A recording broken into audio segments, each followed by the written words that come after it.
What is up, friends? Welcome to Thursday night NECC Overwatch. It is playoffs week here in NECC as we get into the penultimate of the fall season. My name is Jeff, alongside the one and only Chef Billy. Billy, playoffs always gets me so hyped up. There's just a different energy about the postseason. I mean, it's the culmination of all the hard work this semester. And I mean, these teams have been working their booties off here in the Champions Division. And we're going to see, starting right out the gate. This is our first streamed quarterfinal of our season here. So that's all to play for right now. Yeah, and we've got matches going on across all of the titles, or playoffs going on across all titles at NECC. So you know what? Now would be the perfect time. Make sure you're following on the socials. Give us a follow on Instagram, X, YouTube. We'll send you updates, keep you noted when your teams are playing, how everybody's doing, what brackets are looking like, who is staying on top here in NECC. And that includes, some action here tonight. And of course, Thursday, it's Overwatch time. We've got some good matches coming tonight. We're headed into round one of playoffs. Single alien bracket here in the Champions Division with Arcadia University taking on New Haven. Yep, and I mean, Arcadia missing the number one seed by one singular map. Yeah. And, I mean, that's got to be brutal. But I think that, they actually take a good matchup here with the 3-3 University of New Haven squads. I think these first rounds, it depends on if you're feeling up to it. If you're feeling it, if you've got your scrim blocks all set out, and you've got your compositions, you've got your fight already planned, this is where the culmination of all this hard work that I was talking about comes to bear, because there is really no room for error here. This is a single elimination bracket here in the Champions Division. There's a little bit of a thing going on up in the Legends Division that we're kind of having fun with, but we'll see how these two teams come to bear each other. We'll take a look at their fall season records here. And there you see, it's 3-3 New Haven coming up against Arcadia Esports, 6-0. The map differential is what got them this second seed, as we saw the top seed get the plus 15 on their map differential. So every single map, we talked about it all season, everybody. We've been here all season. We've been hammering this in your head. Exactly. Every single map matters, and here we go, proof in the pudding. And, we'll see the teams that are going to be coming out here, starting with the University of New Haven Chargers. Yeah, New Haven Chargers coming out of Northeast A Division, where SNHU were able to take that one away. They were the first seed, and that plus 15 that you were alluding to. But so New Haven, I mean, there's their seventh seed in this bracket, and certainly gonna have their work cut off them. What I found really fascinating about, this roster has got, three freshmen on it, and it's gonna be kind of the story of the day. That's gonna be a theme you're gonna see, Billy. Freshmen have really showed up, and I think that the popularity of Overwatch 2, despite what everybody on Twitter says, dead game. It ain't a dead game. We got all this new life coming into it. And this is proof of it. And the collegiate scene is very vibrant and very much alive, ladies and gentlemen, and all my non-binary friends. So, you know what? Doe Killer, J Raider, Romeo, and Arlanta. If I see anything out of this support, you better believe that I'm going to be saying, oh, my Arlanta, it's going to be happening going on today. But now we'll take a look over at Arcadia's squad coming in here. And, this will be how we take a look for their lineup. Yeah, this is a 6-0 roster that only dropped 2 maps in the last 5 games. And, it's been an amazing run from this team. And again, 3 freshmen on this squad as well. All 3 freshmen of this, enormous roster, by the way. I think it was like a 12-player roster. The 3 freshmen on this roster all starting here tonight in Pip, Saving Joe, and Aruda. Aruda is going to be where all the action runs through, Jeff. I think that this absolutely. tank has really had a fantastic season. Now, amazing to note, these two teams did not face each other during the regular season, so this is actually a first chance for them to be able to take a look at them and see how they will be getting in here, because Arcadia is the B squad number 1 seed from A group, and New Haven is actually A4, the 4th seed from A group. So there's some mixing and matching going on between the two groups here, but you know what? We'll see how these two teams actually line up on the field of battle. Well, it's part of the fun of playoffs, right? As we'll bring up the map to figure out where we're going. We did have I believe it was a home field ban, or the home team ban, if memory serves, on the first control map.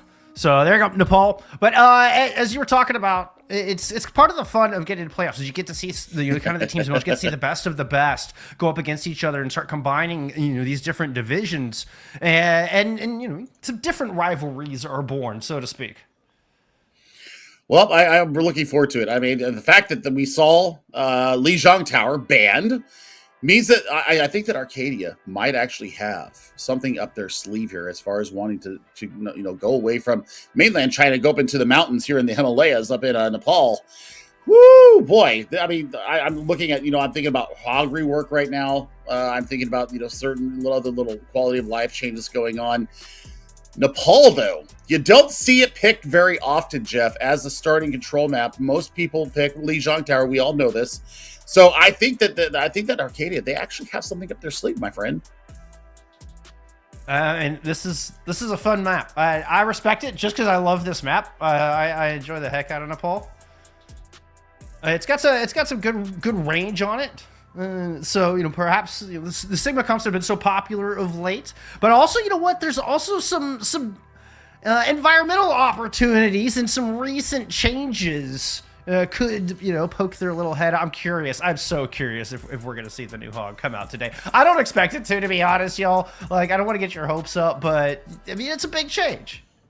I mean, my hopes are always up for everything new, and I mean, I'm the typical distracted Spectrum person here. Anything shiny, I want to see it. I want to see it now, and if I don't see it, I get a little ticked off. So you know what? It's the Chargers going up against Arcadia University. This is opening up our fall semester playoffs. Bang a gong, get it on 13 seconds before we get into the field of battle. And I mean, already we're looking at two Sigmas. I would not really look for anything else other than maybe an Orisa here, just because of the Javelin Spear.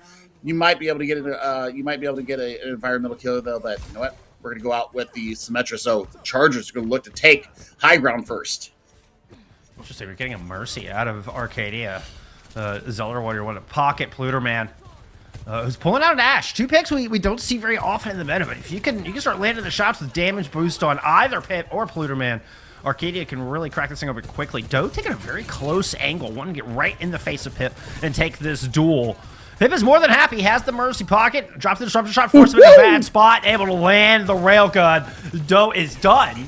Arcadia with a quick player advantage, and now Pip is going to move in, take over this Mega Room, jump in on the back line, take a 1v1 versus Arlana. Arlana just dipping and diving, has to get out of there as the pylon is done. Healing reduced, and the sandwich is starting to squeeze in from both sides here from Arcadia as they just squish New Haven.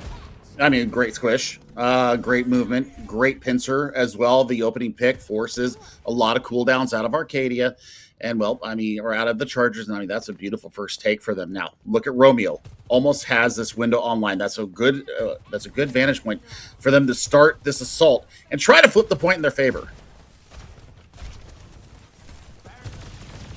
New Haven has to worry about both fronts at this point, with Pip pushing in from one side. They do use that amplification matrix to get out and force Pluterman onto the island. Saving Joe's going to respond with one out of the back, desperately trying to keep a riddle alive, cannot. Stuck in a corner, Killer gets the final below, but Pip on that off angle, popped the overclock, already picked up two. Pluterman adding another one to the tally. Ooh, nice headshot from Pip. Follows it up with one on the J Radar as well. 4K for Pip. Yep, bang a gone. That's the kill that we were hoping to see. Pip is absolutely popping off here in the preliminary round. I'm going to see how many plosives and how much alliteration I can actually get away with here. But Killer over to the Genji. So we're going to go and see, what kind of deflect we can get. We can see if we can get some backline presence right now, because right now Saving Joe is just having the wonderful time. This freshman squad is having so much fun. Oh, Gravitic Flux up. I think... No, it did not get canceled. Did actually get the slam down and got the bomb in on top of it. So, for a moment, I thought Jerry Raynor might have landed the Accretion Rock, but no such luck. And coupled with the bomb, there was no escape for the Chargers. I like the swap up of composition here from the Chargers, though, because it's going to force so much out of Arud right here on the Sigma. I mean, you're going to manage the shield, you're going to manage the kinetic grasp, you're going to manage the accretion. So, I mean, right now, if they can push and get on top of this, they might actually have a chance to flip the point. Yeah, this is kind of going all in on the front line. Using Killers of Disruption. Pip along the back angle, already taken out the Immortality field. Then Gravitic Flux now pops for Jerry Warner just to try to escape. Looked like a healing coming in from the Valkyrie to try to keep Larudo alive, but it's not enough. The added damage from the Bastion. Doe finds a pair. Jay Raynor moves on to the point with the overtime wick going. I mean, I love it. I love it. I mean, that's a great amount of work there. I mean, even with the Valkyrie and the healing going through it, really, there was no place for Aruda to go. So, I mean, you're going to have the overclock coming in. Also, the window is available. That's their, kind of go side to be able to push on top of this team. But the artillery strike from Doe is ready. Oh my God, the damage is so huge. Yeah, Romeo goes down on the approach. Well, on Arcadia's approach. Trying to respond. Killer pulls out the katana. Gets to immediately. Out the front door. Nothing else to be found. Where the rest of Arcadia go? Well, they went on to the objective. They've stolen it away from you and forced an overtime situation. From the outside, Pip has an overclock and Orlando falls. And when Arcadia looked like they were down in numbers, it turns out they were stronger in value on the point. The mental games and the great rotation, and Arcadia steal this one away. I mean, that's just fantastic work for them. They just completely bypass the blade in the back, say, you know what? You can go ahead and unsheath the katana. We're just going to take the point from you. And then you're going to have to fight us out on it. And I mean, Pip has been absolutely locked in, Jeff, here for Arcadia. I mean, look at this. I mean, got the opening kill here. Took that duel, said thank you very much. This Mercy pick has actually been very providential here for Arcadia because not only do you have the res, but you also got the damage boost. Those dynamites, the rail shots are just as dirty. And now, I mean, they're getting it done. So, I mean, it was a great back here from the Chargers, but just not enough in the back pocket in the end.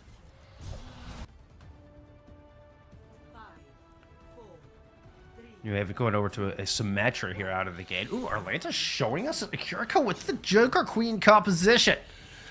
Those are going to swap back over to the Sojourn. But now this is quite the change-up coming out of the Chargers.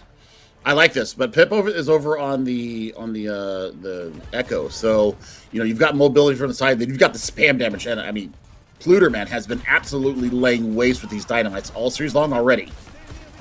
Already Jay Warner's down. Tank is out of the fight in no time at all. Arcadia manages to haunt them. But Saving Throw gets popped.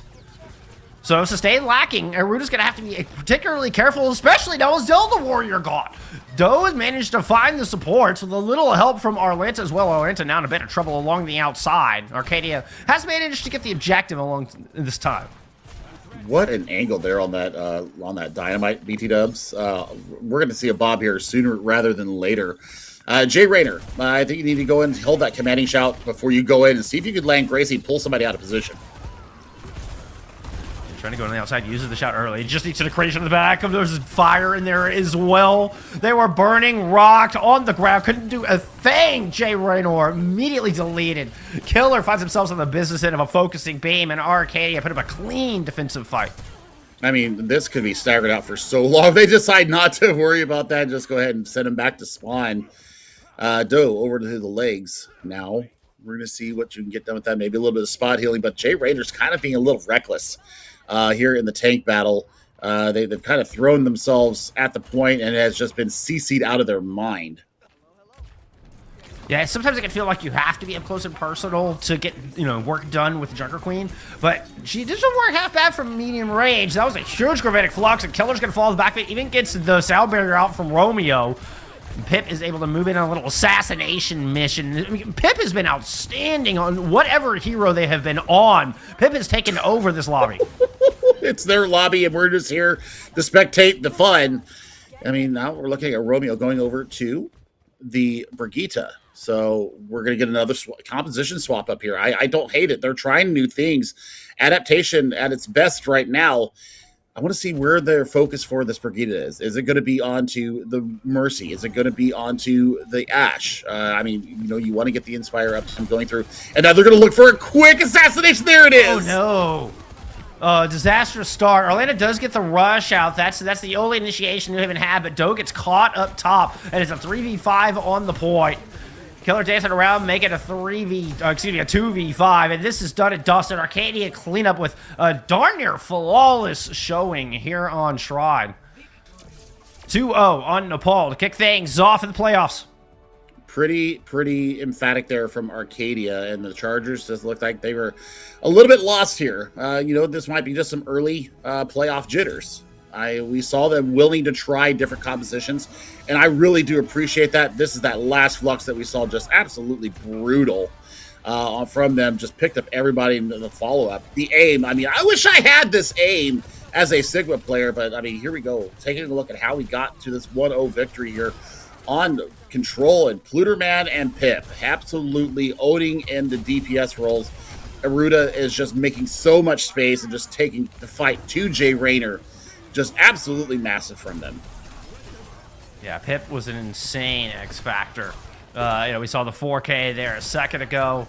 And then went over to the Echo and time again was getting first picks in these fights. I mean, this looks like the Pip highlight reel for the most part. And then, as you said at the top of the broadcast, everything flows through Aruda on that front line, on that Sigma. And whatever angle Aruda wasn't locking down, Pip would come in from the flank side and make sure that you had to turn your head. So it was a mean 1-2 punch out of Arcadia. And, I mean, it's a heck of a start, a heck of a statement here to kick off their postseason. Yeah, this is emphatic. This is dominant. This is very, very precise. It is a well-oiled machine coming out of Arcadia. I mean, there's a reason why they're the number 2 seed. They're one map differential. I mean, we're going to kind of talk about that here or there, but I mean, these top two teams here in this bracket, there's literally a hair's difference between them. So, you know what? GG's. Go on to the next map. It's going to be Hybrid coming up next. Yep, it's a precise and prolific performance from Pip. You had to match it. You had to match it. I mean, if we're just going to, play on alliteration all night. I mean, it sounds like a fun game. Count me in. I like it. We're going to do this all night. That we do have a ban coming in for our hybrid. Playoffs. Yes, ban Kings Row. And we're going to one of my favorite maps. It's Eichenwald. We're going to Germany, my friend. What is this? Just ban all of the... Somebody's just tired of playing Lijiang Tower and Kings. Arcadia's like, no, I have played enough of those maps. Let's play something different. You know what? Doesn't hurt my feelings. I like both these maps. Love Nepal. I love Eichenwald as well. I think that maybe there's a gentleman's agreement here that we're not going to the standard maps. Because it does actually, I think this is actually smart because it does take people out of their comfort zone. I think that Arcadia picking Nepal, they were expecting Lijiang. So, you know what? We're expected to go to Kings Row because we like to play the brawl. Well, we're not going to go to Kings Row. We're going to go somewhere else where, Rush is a little bit more favored. You have a little bit more trichotomy because there are 3 different points here where we're going to see different compositions being able to work. It's not such a linear map that you have to go along a certain route. There's lots of different cubby holes, lots of avenues for you to join battle here in Germany. So, man, I like the picks. I like the switch up here. The change up is nice coming out from them. And a reminder, friends, this is New Haven, excuse me. This is New Haven's map pick. And I mean, the Chargers basically have 2 options. Either you try to close the gap against this insane poke composition that Arcadia is running, which is what we saw them mostly try to do on Nepal, and they were just getting demolished before they could get anywhere close. But the other option is then to match the poke game. I mean, even be it directly, with a Bastion that has to get a little bit closer to play more mid-range than far. Sojourn, something of that nature. Even the Genji, I didn't mind the Genji pick. I think the Genji pick was definitely a step in the right direction there for the Chargers. I agree as well. I think that they need to bring a Symmetra, though. I think Symmetra to ferry a Bastion around would be ideal. Just move the whole team around. Whole team around. Just reposition when you feel a little bit too much pressure. The kitchen's getting a little too hot for you. Just reposition, reassert your dominance and position, and get your cooldowns back into order. That's what the Symmetra does so well. It allows you to kind of give a little mini reset there in the middle of battle. So we'll see how they decide to take this, because this is what I want from the Chargers right now. I like the Genji pick, but if you're going to go with that, I think that you need to have the frontline presence to be able to push up on the picks of the tank. So when you push in, when you get them on the back foot, that's where Killer would come into it and really kind of finalize the deal, as it were. So we're going to see how these 2 teams take this out. I don't know if we're going to have a side swap or not. It looks like we are not going to have a side swap. So the Chargers, they're going to get a chance to defend first. And they're going to, be able to see what they can make of this hybrid map where they kind of got stomped there on Control. we'll see if there's different compositions that they have prepared for this. Was this a planned move, or was this a spur of the moment? Hey, maybe we might want to change about where we're going, take Arcadia out of their comfort zones. But, every map has its own identity. It has its own heartbeat. We'll see how this goes. We were talking about the importance of each and every map. New Haven was one of 4 teams tied in that Northeastern A division. And it was map differential that got them in Champlain into this. Let's see what they can do here on this map. Let's see what they can do with it as they barely squeaked into the postseason and a shot at the best of the best here in the Northeast.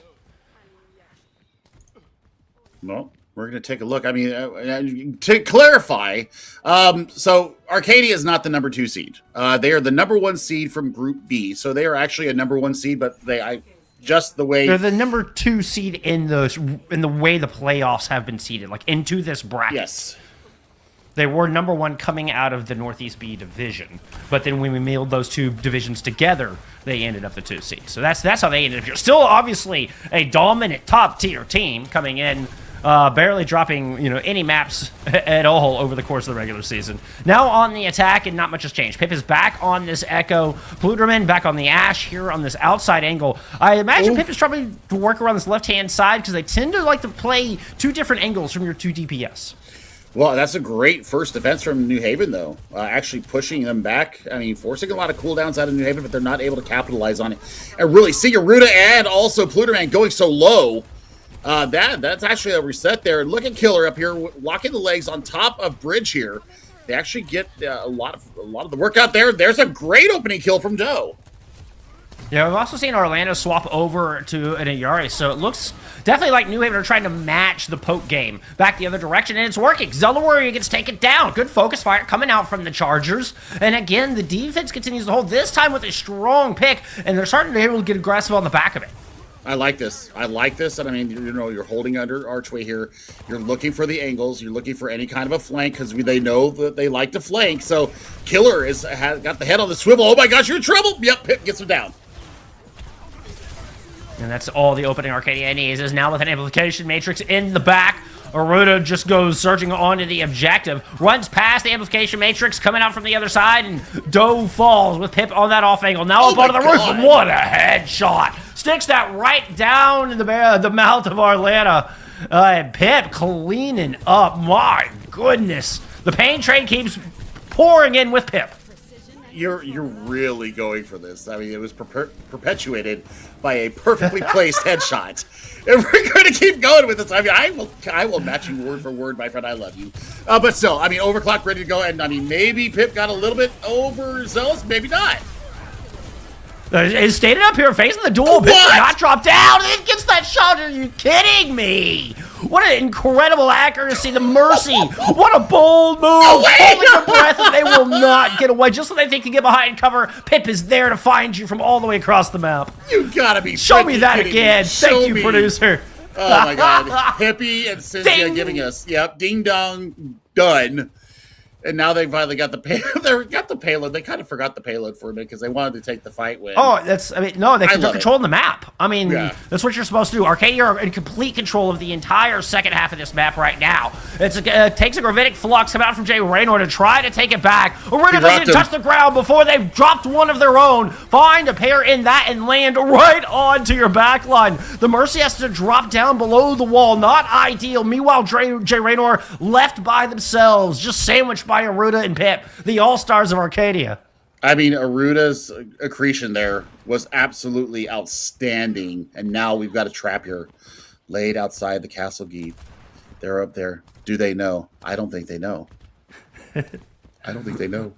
Pip is stalking. It's like a hawk just hanging out in the trees, waiting for prey to walk out. Arlana was the unfortunate soul that stuck their neck out into that. And it's Aruda who is feasting.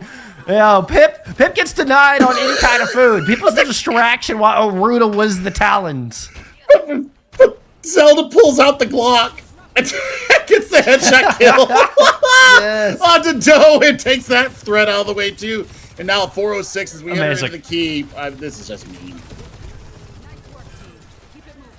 It's just incredible lethality from Arcadia. I mean, what do you even do? Killer swings way too wide, anticipating that amplification matrix, but Pip is able to take him down. Romeo does manage to get the res off, so the defense now 5 strong and with double damage to boot. It forces Aruda into an awkward little spot on that left-hand side and see if the Chargers can capitalize. Pip, with an overclock here, wants to protect their Tang, puts a lot of damage into the counterpart, looking for the dough on the off angle, but the Sojourn looped all the way around, finds that shot onto Arlana. Just been the bane of this backline.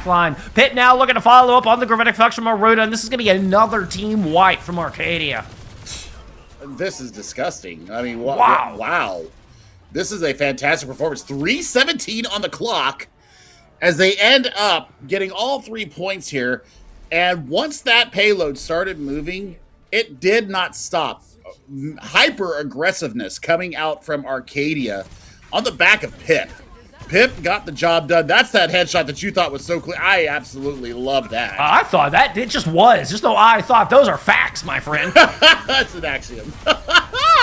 This was the play, though. This was the play that needs to go into their hot player reel. I mean, if they move on to anything after collegiate, I would definitely sign this player right away. I know that play is living rent-free in my head right now, and it's got to be plaguing the Chargers. It's all you can think about is how do we stop Pip? I mean, it's got to be the number one thing on your mind. Look at this. This is supposed to be a highlight reel of the whole team, y'all. It's just Pip popping off. Just peerless right now. Peerless in our server. Ridiculous. It's amazing. It's so amazing. fun to watch. Now, defensively for Arcadia, do they look for the full hold? Do they look to see if they can, control the sight lines as they make their approach coming from the Chargers?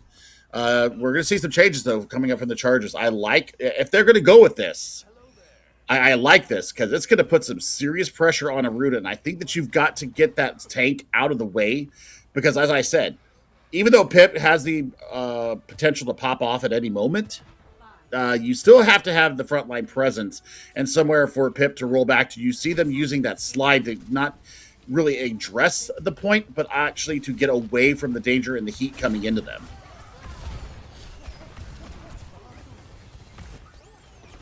And the Chargers are being very aggressive here right out of the gate. I love it. They're not tentative at all. They know exactly what they want to do, and it's teleport over here all the way into the back, try to close this gap, something they've struggled to do. Still, Pip is just as lethal at close range as they are at some distance.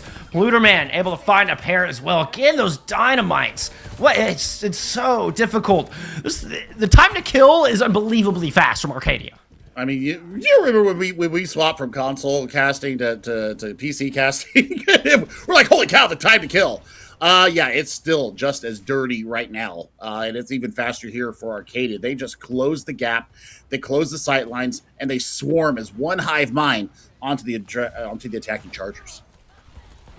Their team DPS level has to be just through the roof. Another great teleport here. I love how the Chargers are approaching this, getting creative and being smart about it. They're using the teleporter to avoid obvious sight lines, and it's forced Arcadia to play back a little bit. It's bought some space for the Chargers to work just off of them creative teleports. Now up to the high ground with an amplification matrix. Oh man, but once again, it's the disruptor shot combined with the dynamite, and the Chargers can't get any value out of that double damage. They preciously needed to get a pick off of that. Instead, now they have to push out of this house while the player down. I mean, and they're looking for a sound barrier engage now. That's their best win condition right now, is get that done. I mean, without your Bastion, you're done. They couldn't sit around forever. Arcadia made a move to try to pincer them, so Chargers had to make a move. But yeah, they fall before Romeo was able to get that sound barrier online. Well, I mean, we're just about 2 minutes in here, and no closer to a tick getting taken here by the Chargers. Sound barrier is ready. Killer over to the Genji, and now Jay Rayner bringing out the Junker Queen.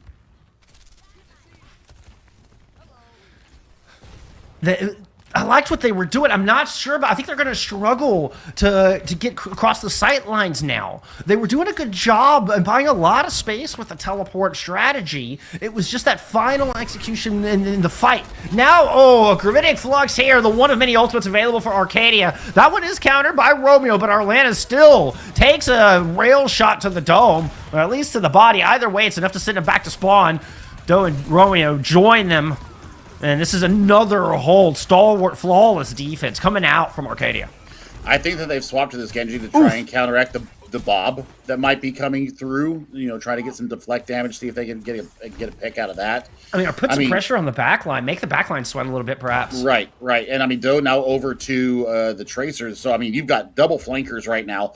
You're looking for that backline, and I mean, with the Valkyrie right now, how much value can you honestly get right now from those two? I mean, this is almost a Junker Queen dive comp. Let's see how they play it out. Pressure is going to put down onto Aruda, while Killer is going to go around and see if they can disrupt the healing. Killer, nice move. Good mechanics to find Pluderman out of the game. But up top, loses the duel to Pip. Tracer that are joined is just a touch late. Ant Matrix down low. And that's just fended off the rest of the Chargers. 35 remaining on the clock. And yet they got the res off as well, and now you're looking at Doe getting pressured on the side. They've got 30 seconds here. You're going to have both the Blade, and you're going to have Kitsune Rush as well. So you've got some initiation tools here. Now they have to be able to defend against this Bob. Bob is already out. Oh, Romeo, I was going to say, if you can stay alive long enough, the Bob was a touch early in the fight, but with 2 picks on the back of it, Arcadia are getting all the value they need out of the big Omnic Butler. Orita will find Doe on the Tracer. We got the Kitsune Rush. There's just not a whole lot that New Haven could do. And that Kitsune Rush just not enough. 2-0 here to Arcadia with a big, full hold, a flawless Icon Vault. Dominant performance. That was a statement here in our opening round of the playoffs here in Overwatch. Pip actually had a perfect game. I don't think that this gamer could do much else, Jeff. It was just perfect. It was just shot after shot, just landing it. I mean, the Mercy thought they got out clean, and well, no, you didn't. I would actually love to know Pip's KD during that match. It had to be unreal. They were on an absolute tear. Aruda, no different. On the information we got from the teams, Aruda wrote one simple thing. Said, let me cook. Well, you are in the kitchen, Arcadia. You have got 2 courses absolutely perfect. Let's see what you got for us for the 3rd round. We'll see you back for map number 3 here when we return.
Knights from Glenside, Pennsylvania have put up a dominant showing, a statement of an opening half here. Arcadia up 2-0 over New Haven, and I mean, the Chargers have got to find an answer for Pip.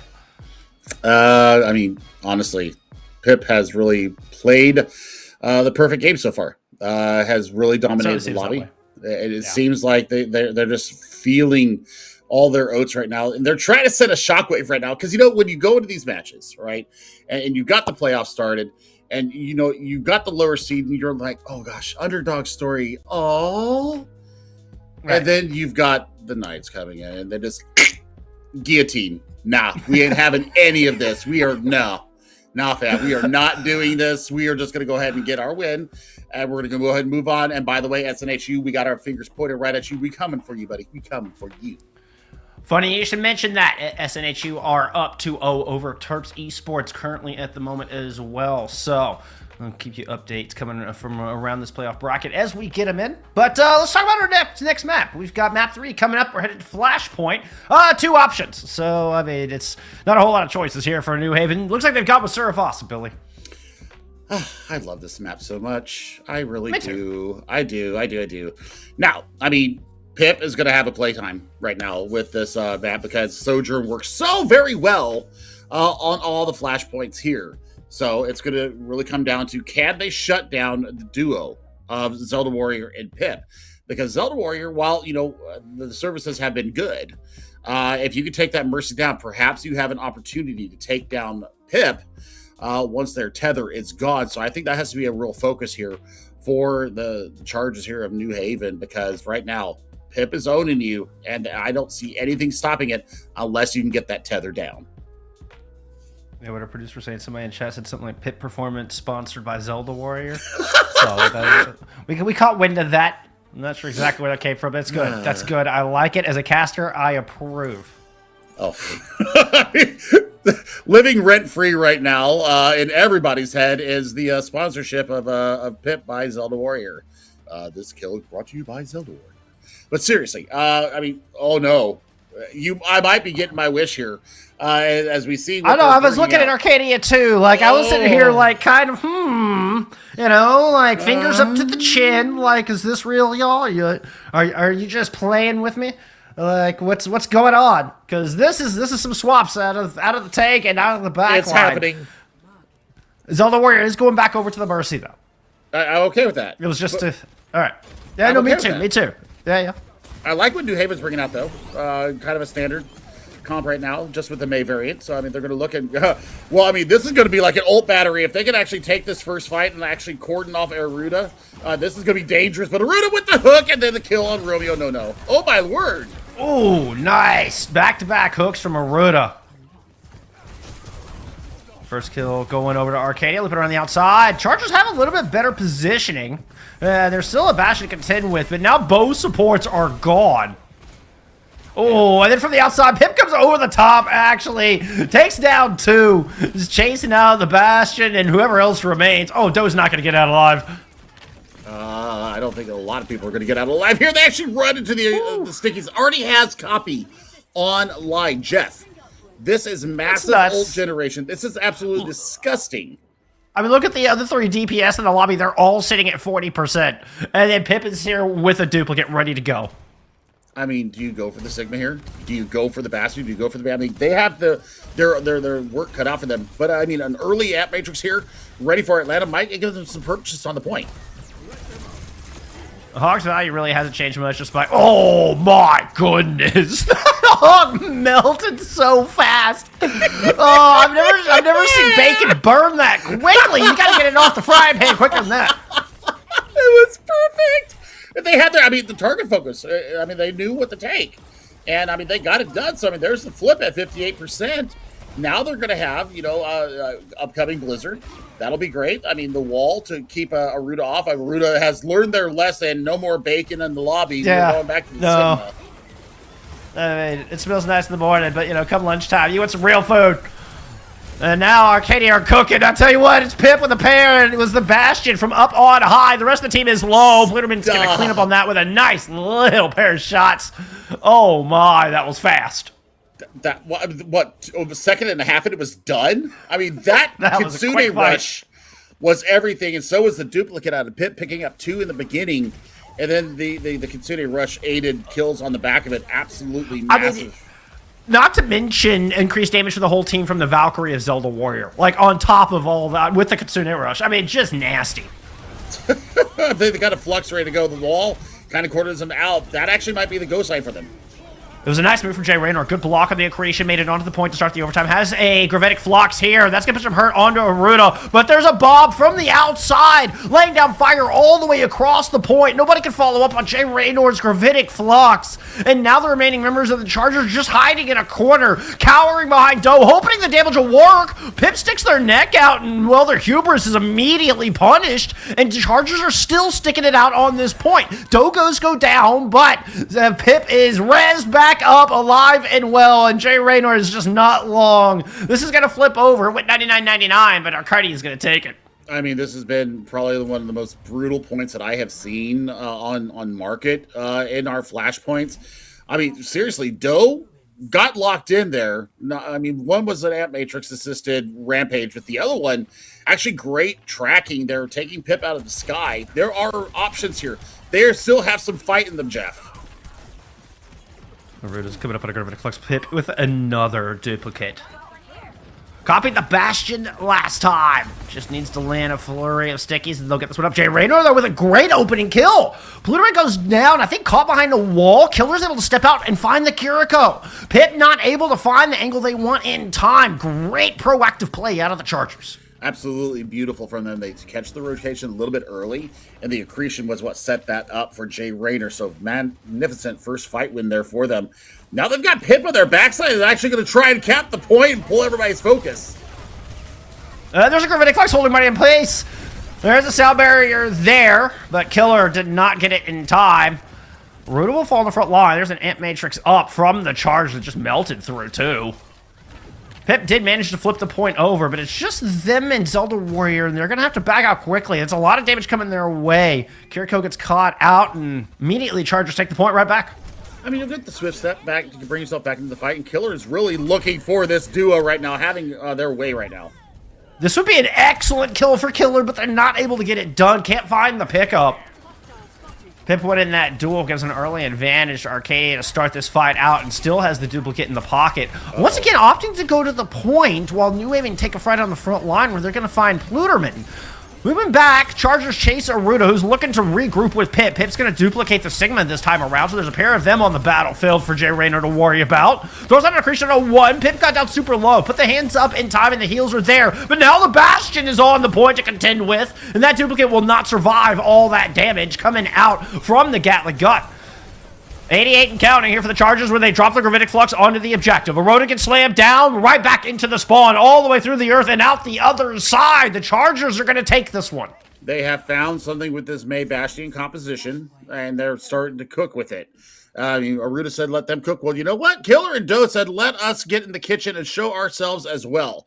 They're going to have a 5v4 opportunity here as we go into Temple. I believe this is. Yes, this is Temple coming up, and they've got the Blizzard to really start the initiation. Well, I love how aggressive the Chargers are getting. They're starting to get a little bit of confidence here. Arcadia has liked to split up into Chargers. They've learned if they just rush down one of those two attacking forces, they're able to take advantage of a huge, player difference. Now moving back onto the point, saving Joe, finds Arlana there just as they step around the corner. And Arcadia are able to dance around the singular moving unit of the Chargers. Still using this spread out approach. 2 on point. Killers kind of got themselves in between everyone. It just gets melted down. Arcadia wins this fight.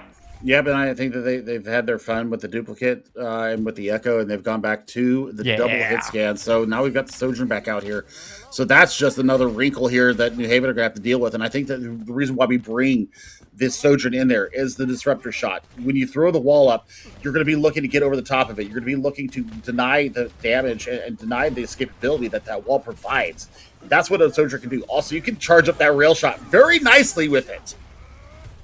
Yeah, and it couples well with the dynamite as well, as we saw there. Gravitic Flux countered by a sound barrier. So far, a little flow Overwatch coming through. Chargers moving on to the point with the Blizzard in hand. Doesn't look like anybody is caught in the Blizzard, but it does devalue the amplification matrix coming out of Saving Joe. Still, Politerman finds Arlana throughout the mid-fight from the outside angle. There's Pip in a duel with Doe, wins the battle against the Bastion using the overclock up close. Has to try to turn and take care of the Sigma, but oh, nice 180 flick. What? And manages to finish off Jay Raynor as well. Pip is back, baby. I mean, this is going to be point two in their favor. They're going to go on to map and match point here with this next map win. We'll see where we're going. It looks like we're going to go to, is this Ruin? We're going to, yes. Let's read it all the way down to the southwest quarter. A long trek. Look at the Chargers are going to have a great advantage here, Billy. They're going to get to the point way before Arcadia does. They are, and they're going to have the gravitic flux ready to go. They're also going to have an amp matrix to kind of deny the approach coming from Arcadia. They're going to try and take this north side. Coming out, and an early artillery strike is going to really make it hard for them. There's a good wall holding Naruto in place. Yeah, Doe's going to drop the artillery strike right on top of it. Well coordinated there from the Chargers. Quick rotation. Pip is still on the battlefield, though. So, I mean, still winnable. It's always winnable. It's always winnable when oh, Pip is alive. Zelda Warrior gets stuck on the ledge trying to follow Pip out. Unfortunate. the Moth's wings have been burned to a crisp there by the Chargers. I mean, look at this Disruptor again. Mercy Wings, good with a little buffalo sauce, I hear. Bob here at the ready for Politerman. Chargers still holding on at this point, and they're using this high ground, kind of using this hallway to keep Arcadia at bay, but Politerman's going to sneak it underneath, drop a bomb behind him, and a dynamite onto the point. Oh, Gravid Influx is massive in the middle of all this. Romeo with a massive sound barrier, and the Blizzard is out. Blizzard finds Aruda, the immortality field, keeping them alive for now, but on the hunt, Chargers moving forward to see if they can impale the Sigma. It's a double damage, double healing out, but Aruda eventually goes down despite it all. Jay Raynor finds two, and third being picked up. The Chargers are fighting tooth and nail here, barely. I mean, get on the point, because Pip is still alive with his tether, and Pip gets thrown down in the middle of it. Unreal. Pip's getting chased by everyone and still manages to find that kill onto Doe. It's amazing. But also amazing work out of Jay Raynor and the coordination here from the Chargers. They're going to take that point away, and now we head to our fifth and final objective on Suravasa. Yep, we're going to Garden now, and our Palace, and this is going to be what I'm looking for. We've got Jay Raynor coming up close on another Gravitic Flux. We're looking for another Matrix from Atlanta. This might be the map that they get themselves on the scoreboard, Jeff. This is certainly the best look we've seen out of the Chargers all night here with the May Bash, and excellent use of the walls from Killer. Once again, yeah, they're able to just get on this point first and wait Arcadia's approach. Try to wall off Aruda, see if they can melt the tank, and then take care of the rest. An aggressive move. Jay Raynor's got one in the corner. Politerman goes down. Another beautiful May wall. Oh, there was just enough room there for Aruda to get away, but still they're on their last leg, and Doe will kick it out from underneath them. I mean, they're just getting it done. I mean, there's still two up there, and you're worried about it. Look at man. Joe! Are you kidding me? Yeah, it's just been brought back to a 3v3 as Saving Joe is still jumping around here, leapfrogging over the team. Eventually, Jay Raynor finds it. Arcadia with the point. There's only two of them here. Jay Raynor's now moved on to the objective to make sure they don't get any free percentage. Well, Overclock out from Pip. Oh my goodness. This is bold, moving in, trying to take I don't even know, a massive advantage away, but Killer will not be denied. Threw a Blizzard out amidst all of that. Picks up two. Finds Pip and their tether, and now Jay Raynor's moving in. Wall up, Aruda in trouble. Lamp is there. Jay Raynor moves into the back to put the hands up in front of the Bastion while the rest of the team cleans up Aruda. I mean, this is a great fight plan there, and Jay Raynor has come alive here on the back of some seriously good swaps here. Killer and Doe making it so that they can just move forward with impunity. We got the Pip Farah out now, so more alliteration for us, even though it doesn't rhyme. More P's in the chat, people. Womp womp. And this is certainly a new look we've seen from Arcadia. Gravitic Flux out early. One more fight win, and Chargers will force us to a map 4. Creation Rock gets blocked by their own team, but still manages to stay alive there on the front. We're just going to drop a Gravitic Flux. And Jay Raynor falls. Pip comes in onto the point to take the objective away. Now picks up a kill onto Arlana as well. Arcadia are not done. The Knights are still here. They popped the Valkyrie to get the double damage going through. And the swap from Pip over to the Pharah, actually playing very providential, being able to reposition with that concussive blast and pushes everybody into Pluderman's way. They already have an artillery strike online, Jep. This is going to be a very dynamic fight coming in. Pip of the sky, Pluderman with the early artillery strike. Oh, into the small room. Could cause a lot of havoc. Everybody finds coverage. Raynor needs a lot of healing here before they can make a move. Romeo takes a direct rocket to the face. So Pip still putting the pressure in. Finds Orlando where they can get everybody topped up in before they can use their own amplification matrix. Arcadia, have put this in a 5v4 final fight situation to possibly eliminate the barrage fights, though. Rocked out of it in the end. Sound barrier now out from the Chargers. They move on to the objective. Ant Matrix up here for Arcadia, and Pip finds Shay Raynor from above. Hunting from the skies. The Lucio is down. Pluderman picks up 2. And the Knights stand tall. The Chargers, they made it interesting, but the Knights will take it in the end. Ding, ding, let the dinner bell ring. And it is exquisite coming out from Arcadia. I mean, just the last map swaps there, or the last flashpoint swaps coming from them. And Pluderman actually gets POTG here. I mean, just the shots, the dynamites in coordination with what Pip was doing. You see it right there, just showing up so good on this action, then on the Bastion as well. Just fantastic from them. And we'll see a culmination of this 3-0 victory here from Arcadia. They were dominant all night long. Made it interesting in the last map. And man, this first 2 maps was just all one-way traffic. An incredibly explosive and fun team to watch. High damage output. Great use of the combination of like the dynamite with the disruptor shot to really put just an unnerving amount of pressure and damage onto the Chargers. And then Aruda, the freshman up front, leading it all. And what a dominant force to be reckoned with indeed. What a fun team to watch, Billy. I'm excited to see what this Arcadia squad can do for the rest of this playoffs. I mean, SNHU better have their rear view mirrors very, very nicely polished and tuned in, because this team is looking out for blood. They want to claim a championship here, and they've got their first win on the way. First of many, they are hoping, no doubt. So they will move into semifinals, moving into top 4. We'll have as much of that for you as we can.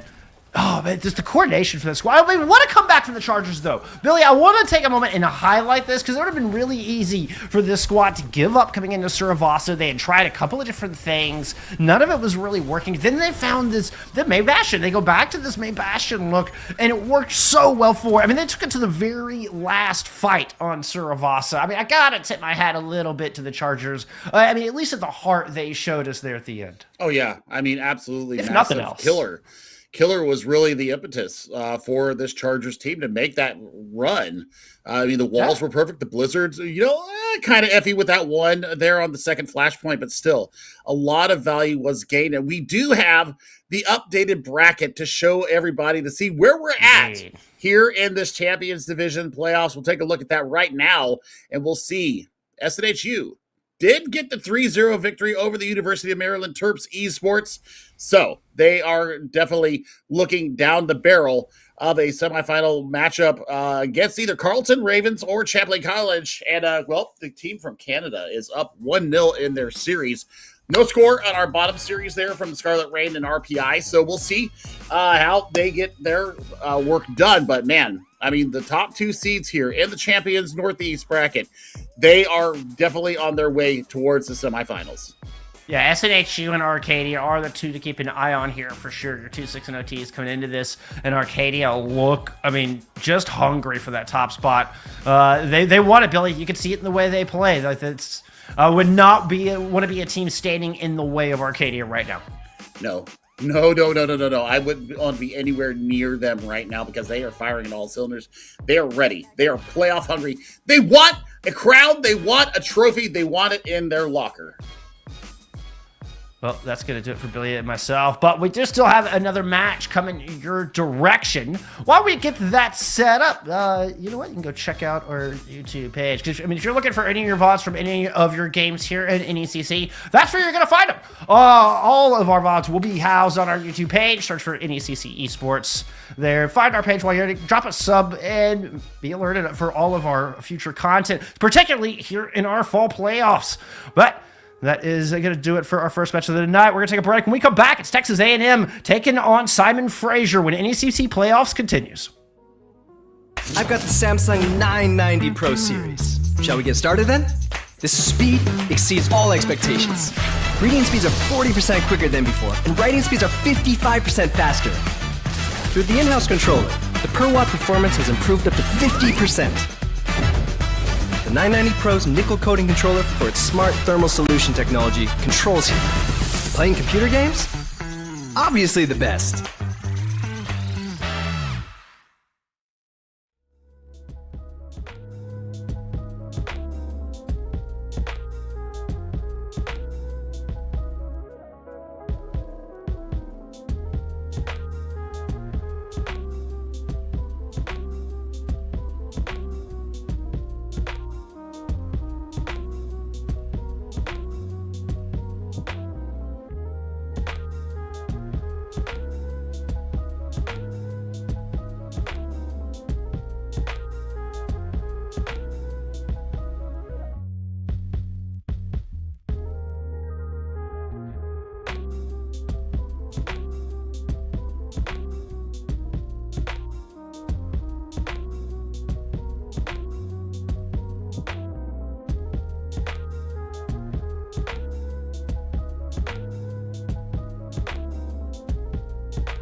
Hello, everyone. Welcome back to NECC. I am Joker's Ransom. He's too try hard, right? We're ready for a champions matchup between Texas A&M Maroon and SFU Raccoons. But before we get into that, I've got to let you all know, you got to follow us here and now. It would be a great time to follow us on Instagram, X, and YouTube. We'll send you updates and info to keep you active on all things NECC.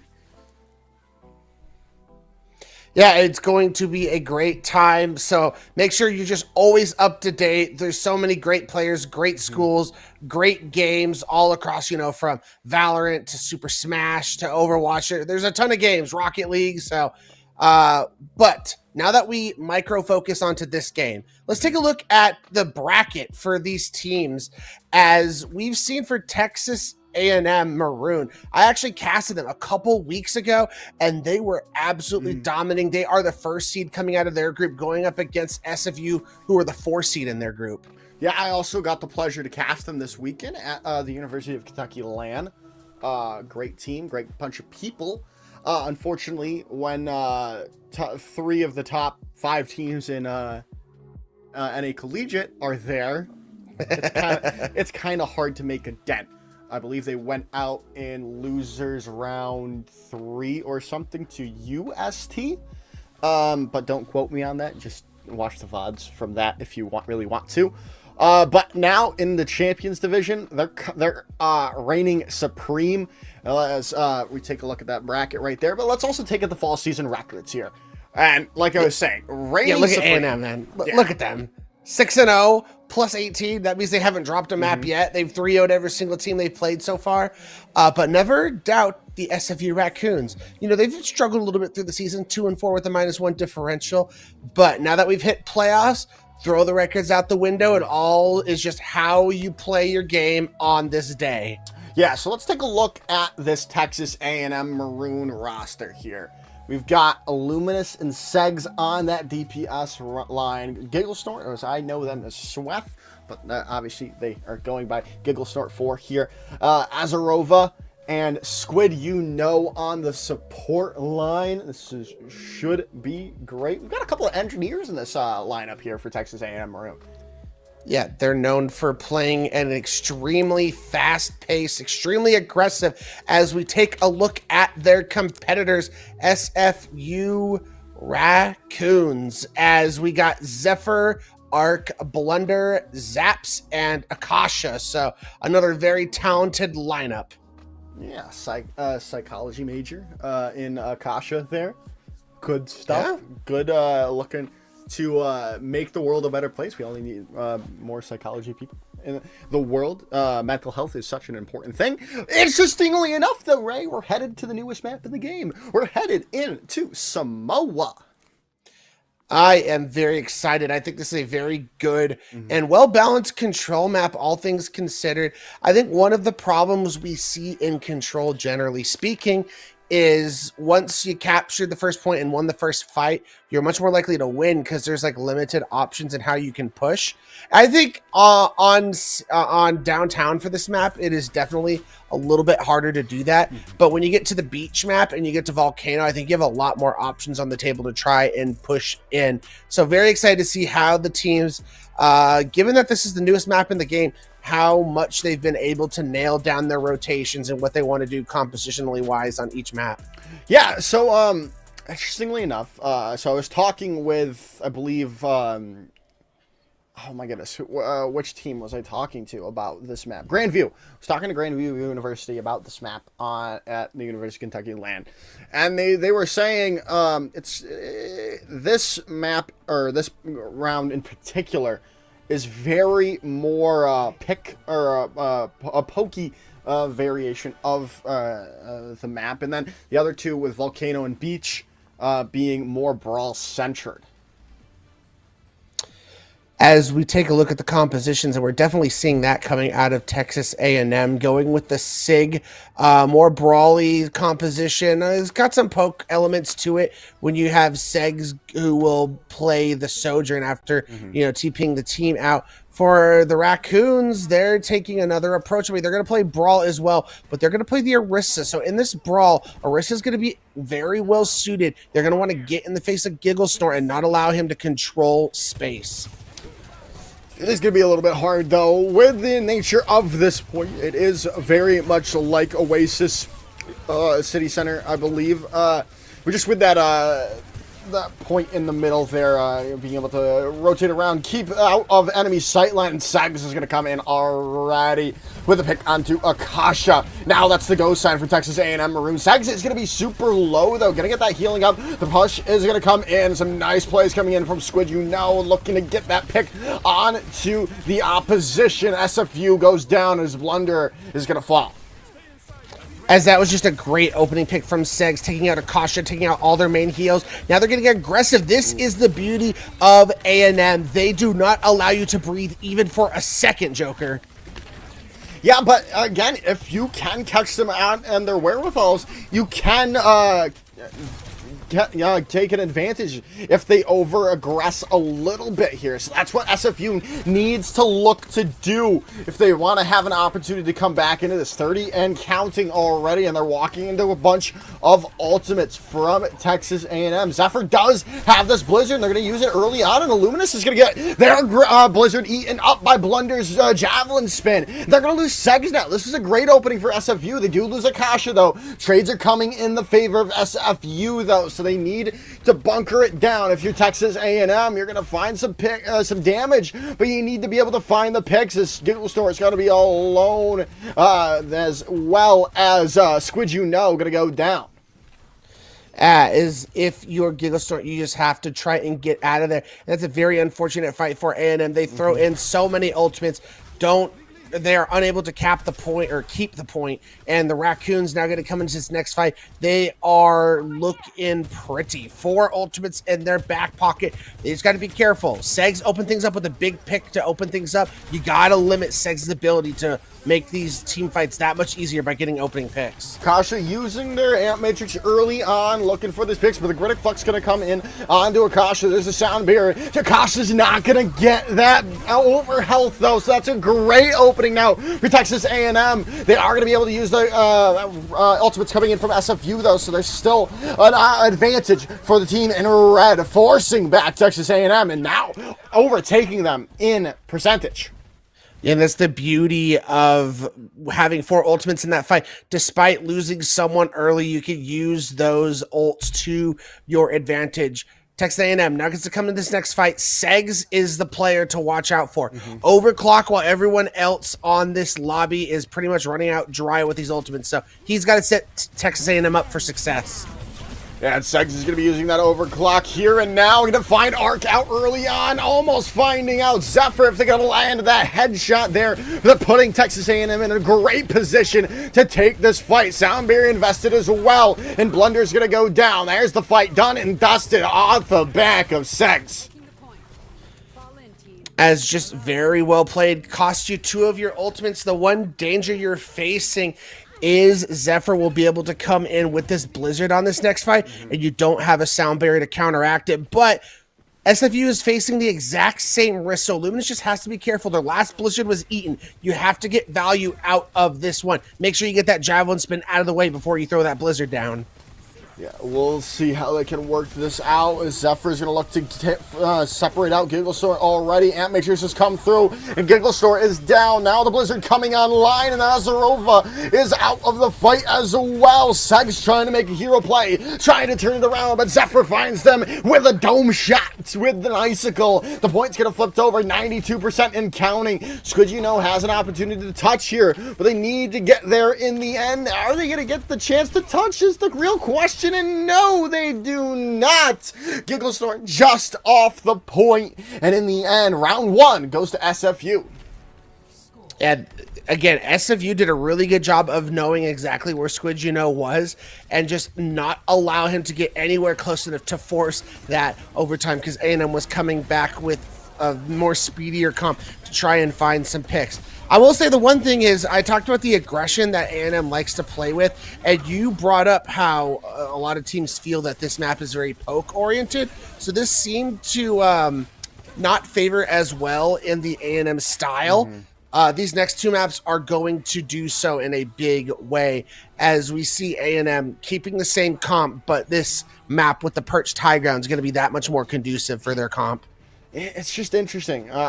I do like this SFU comp a little bit better. Obviously, Texas A&M is running that what we would call meta, unless you're going to be running the Doomfist comp with a very competent Doomfist. That is always a good composition to run right now. But we'll see if this works for them. Didn't work round one, but right now they're finding a lot of damage onto SFU, but they need to be able to find the picks here. That's the real first kicker to open things up and get the momentum back in your favor, and that's going to be a lot of damage, but you need to be able to get the picks. And there's Gigglesort taking down Blunder early on. That should be Texas A&M taking the fight, but they have lost the point progress for the time being. I mean, you only give up about 10%. You'll take that if you're A&M to win a first fight in convincing fashion, and it puts you in a good spot ultimate-wise for the subsequent fights. And now you get to push up aggressively. This is where things get a little tougher for SFU trying to push back, especially with A&M playing aggressive like this. Well, let's see here now. Arc looking for some damage onto, Squid, again, that over-aggressiveness almost biting Texas A&M there. Able to get out as Squid, still very low, though. Gonna have to get some healing before you can get any sort of aggressive at the moment. But, well, let's see if they can keep this going their way. Gigglesort has this Gravitic Flux. Is that going to be the opening that they look to use here? There's the Amp Matrix, though, coming in from Akasha. Flux comes out. There's a Sound Barrier as well. Damage coming through. There's the Terra Surge. Nothing going to be doing quite just yet. And Azarova goes down early. Now the Blizzard is online for Zephyr, but they might not eat it. They are going to use it in the end with the Sound Barrier coming out as well to confirm that fight win, as Segs is going to invest the overclock. They find Zaps out, but that's just not going to be enough as they go down in the end, too.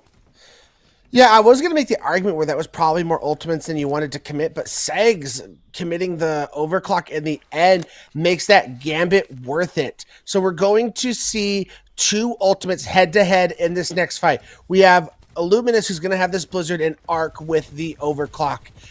So both players need to try and find values. Arc pops the overclock first.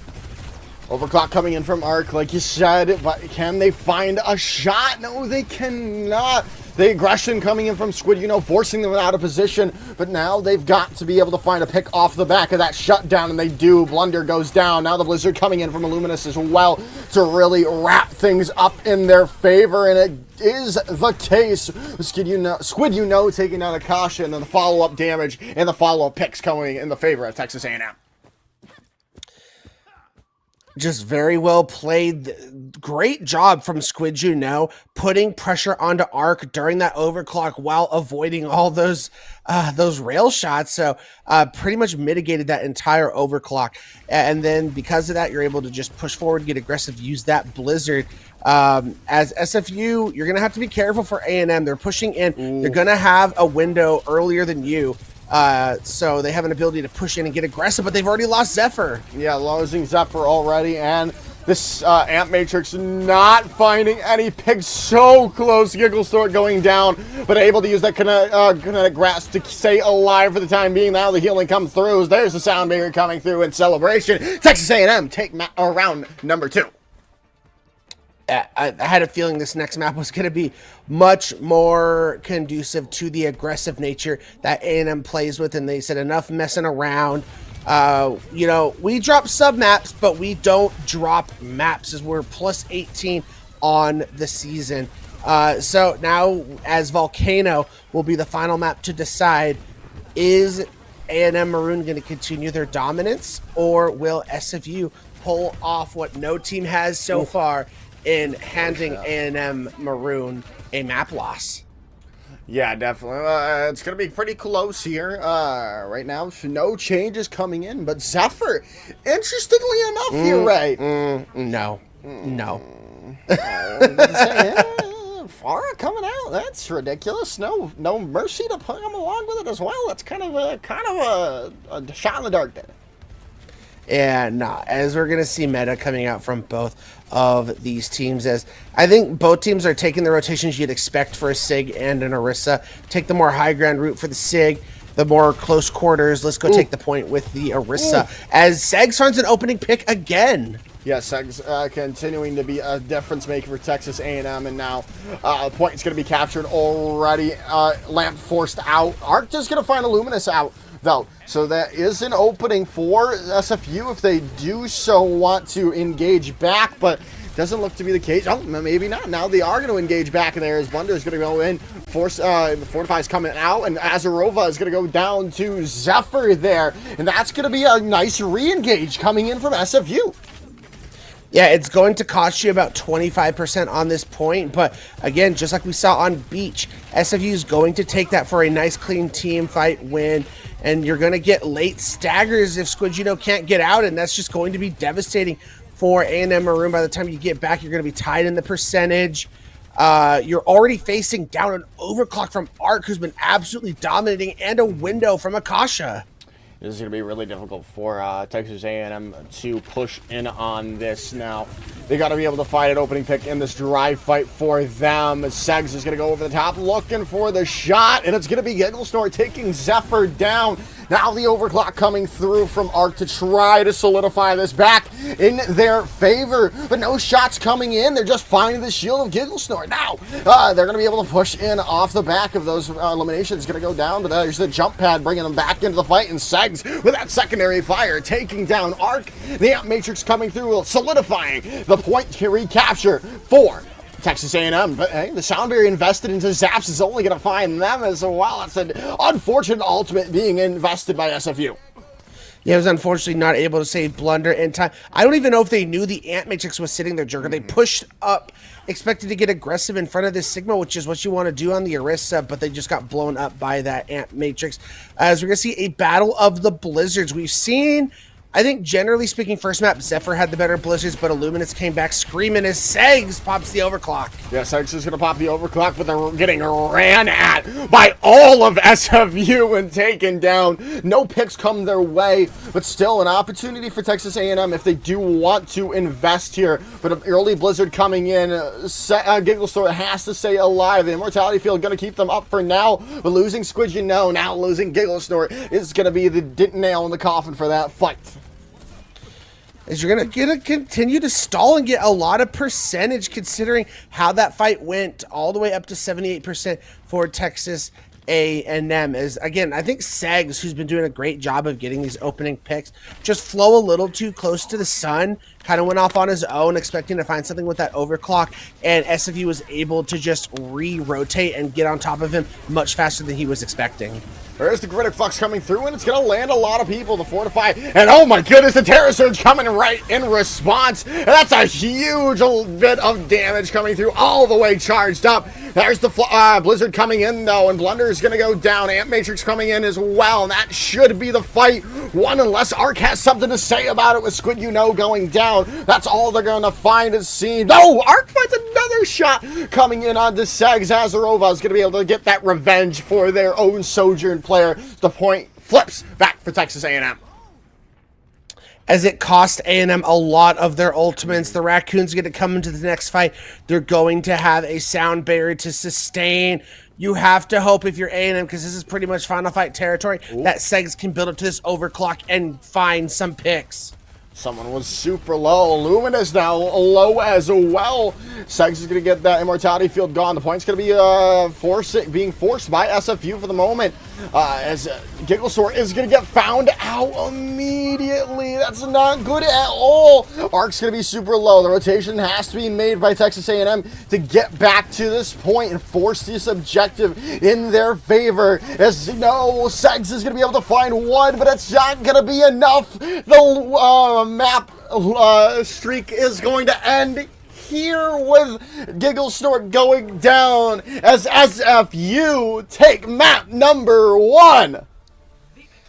This is what we like to see in the playoffs. The underdog taking map number 1 and already putting pressure onto this unblemished team who now finally receives their first blemish of the season. That's crazy too. In playoffs, this is where it matters most. Like we were talking about, it doesn't really matter. Records are cool. Records are cool and all, but I mean, it doesn't matter when it's all it gets into the playoffs. That it does not, and the Raccoons have come to play. They have just scratched and clawed their way through this first fight. I mean, they're hoping to not be rooting through dumpsters anymore. They're hoping to find some gold, and so far on map number 1, they have found it. Yeah, they definitely have. They definitely have indeed. And now, again, this is uncharted territory now for Texas A&M. Not being able to choose the map, I believe, for their next round is going to be a huge difference maker. Going to tie up the series. Yeah, I believe how it works is SFU will get to ban a map, and then Maroon will get to pick. So the question is, if you're SFU, I mean, they seem to have found a really good position with this Orisa composition. And I think that's going to bode well on a map like, Kings Row or more of a brawly close quarters map. So I don't think you're going to look to ban something like that, but I've talked about how A&M, they love to play aggressively, and if you take them to a brawl map, maybe they're willing to take that battle with you. They just felt like the Sigma was just a better pick for that specific Samoa map. Yeah, I'm interested to see where this is taking us for this next round. Like you said, Kings Row probably not going to be banned by SFU, as we are now just waiting. It looks like Nambani is getting banned by SFU. I can't read. I can't read that small. So, yes. Yeah, Nambani got banned. And then I'll tell you what the next map is when we get that map on our map selection screen to show it to all our fine people in the Twitch chat. Which to me, basically, it says from SFU, we don't want to play dive. We're going to take away the one hybrid map where it's like you must play dive. And we're just not going to even make that an option. So it's no surprise given the composition we saw out of them and where they had their best success. But we do have the map pick coming in from A&M, and they have decided to take us to a little New York action. We're going to Midtown. Woo! New York, baby! The best place to get pizza in the world. Not a deep dish fan, I presume. Goodness, no. Do I like casserole? Do I like pizza flavored casserole? I also did See, I'm not gonna lie, Joker. I've also recently found out about Connecticut style pizza. I did not know that was a thing. New Haven style pizza is pretty good. I've recently learned about that. I will. And a shout out to, I believe New Haven was on the last stream as well, or last game as well.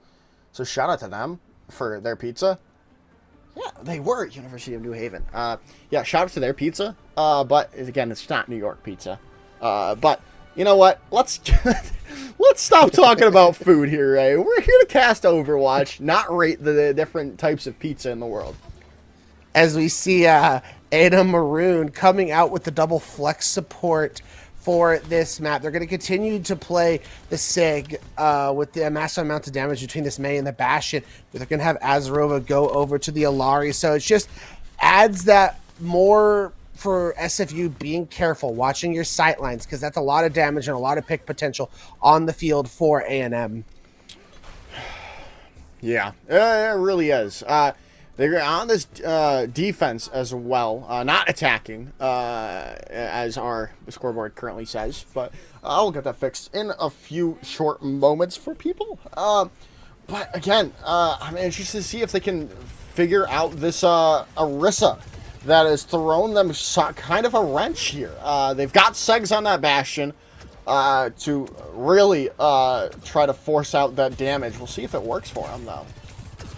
as Arc already taking an off angle, trying to find the picks, but he has been sussed out and found, and A&M Maroon is making the adjustments. Yeah, Blunder is going to be super low, just going to be forced out there by that damage coming through. But right now, the point is going to be kind of forced away, and Segs is going to go down to Akasha.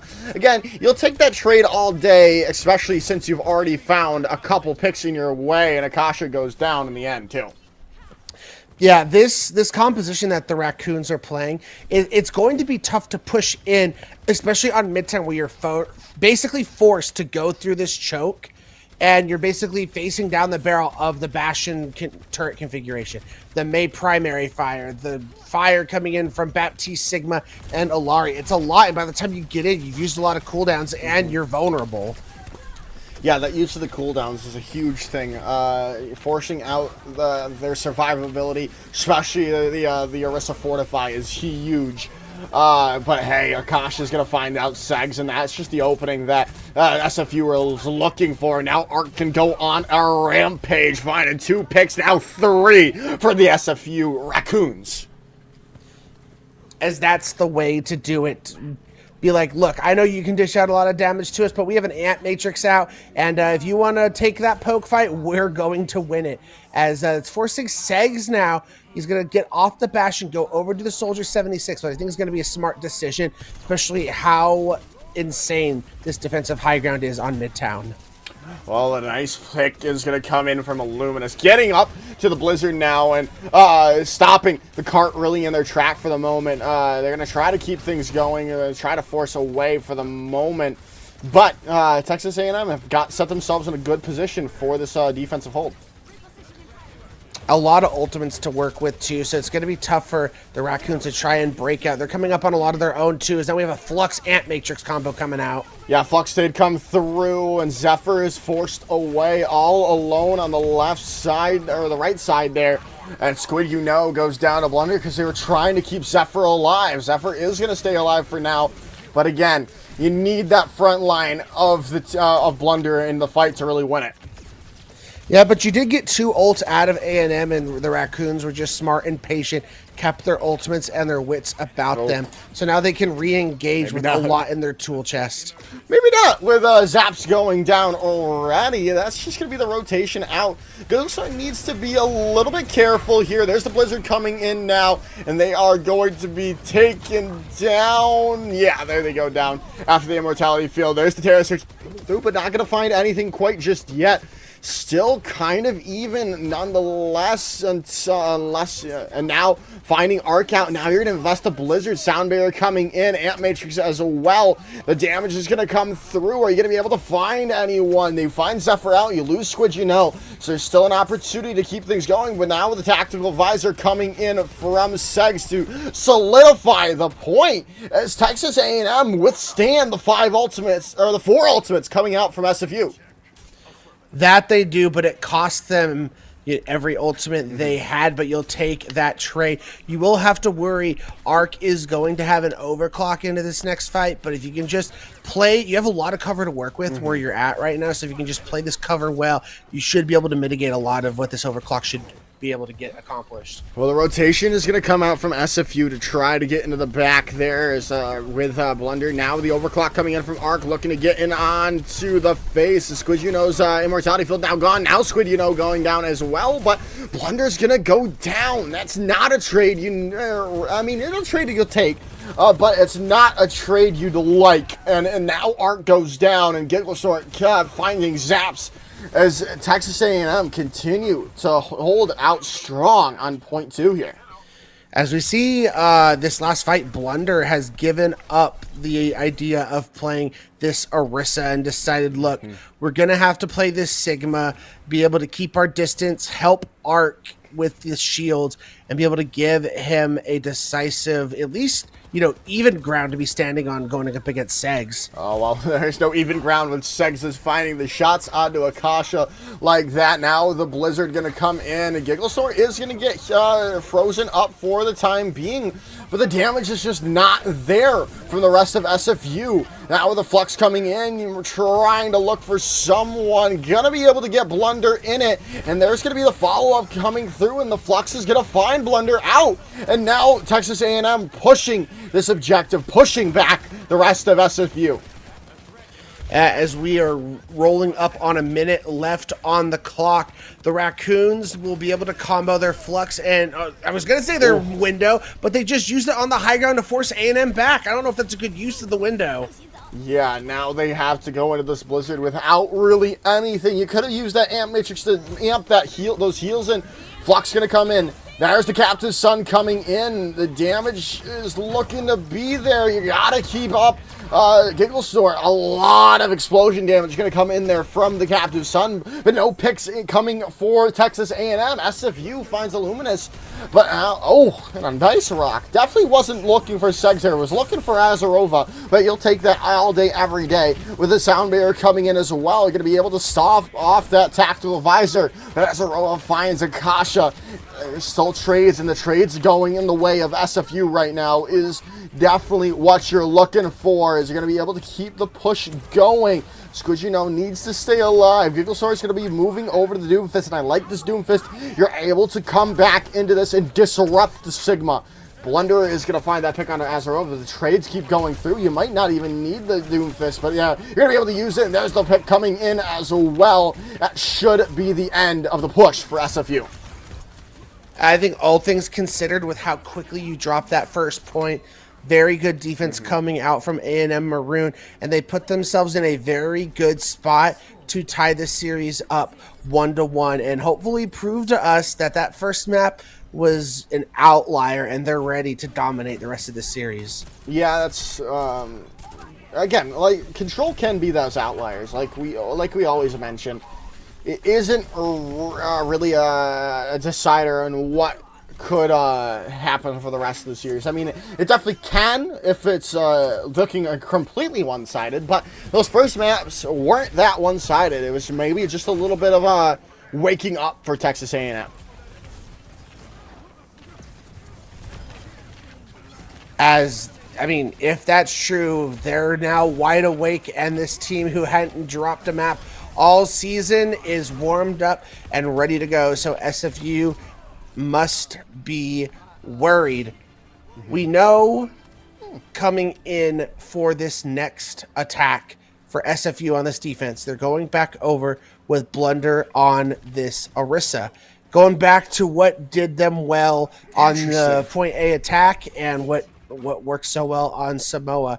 The question is, with the Orisa, there's not as much poke available as there is for a Sigma. So with A&M Maroon, as they're going to match the composition we saw out of SFU, so new territory for A&M Maroon pulling out the Orisa. Interestingly enough, Arc is going to be on the Hanzo, though. A lot less consistent damage, but that one-shot capability is huge if Arc can land those shots. There's the Maywall coming in, trying to separate out the squads coming through, but nothing doing quite just yet as Blunder is so low. The healing needs to be there, but Azarova finds that. That might just be the first point taken by Texas A&M. Yeah, that should be it.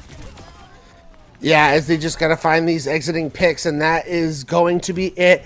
A&M continues the stifling momentum they've been able to build up and takes the first point with ease. And Azarova in this first fight is going to have the Ant Matrix. And we saw what SFU was able to do on their first attack when they got their Ant Matrix going. They absolutely dominated, but look how aggressive Maroon's getting. Yeah, Texas A&M getting pretty aggressive, though falling because of it.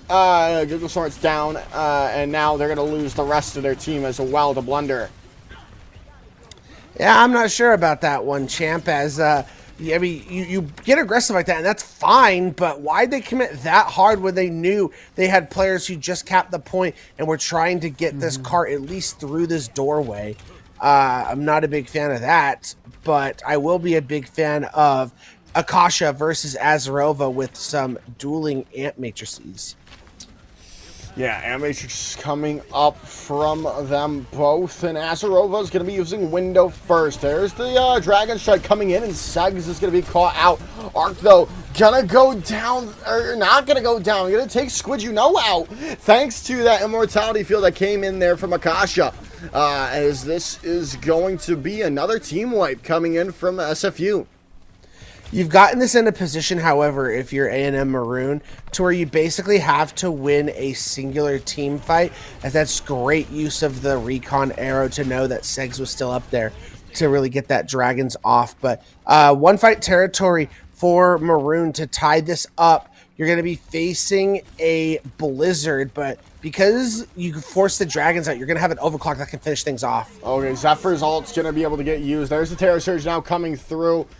Both Terror Surges actually coming in, but Blunder's not going to find any value whatsoever as they're going to go down in the end. And now the Sound Bearer going to be invested to keep the supports alive. I mean, you've got to use it. The cart is so close to the end, trying to buy time, but Seg's using that overclock, going to be helping finish things off as Azarova with 2. There's the Blizzard coming in to solidify the victory for Texas A&M as map number 2 goes their way.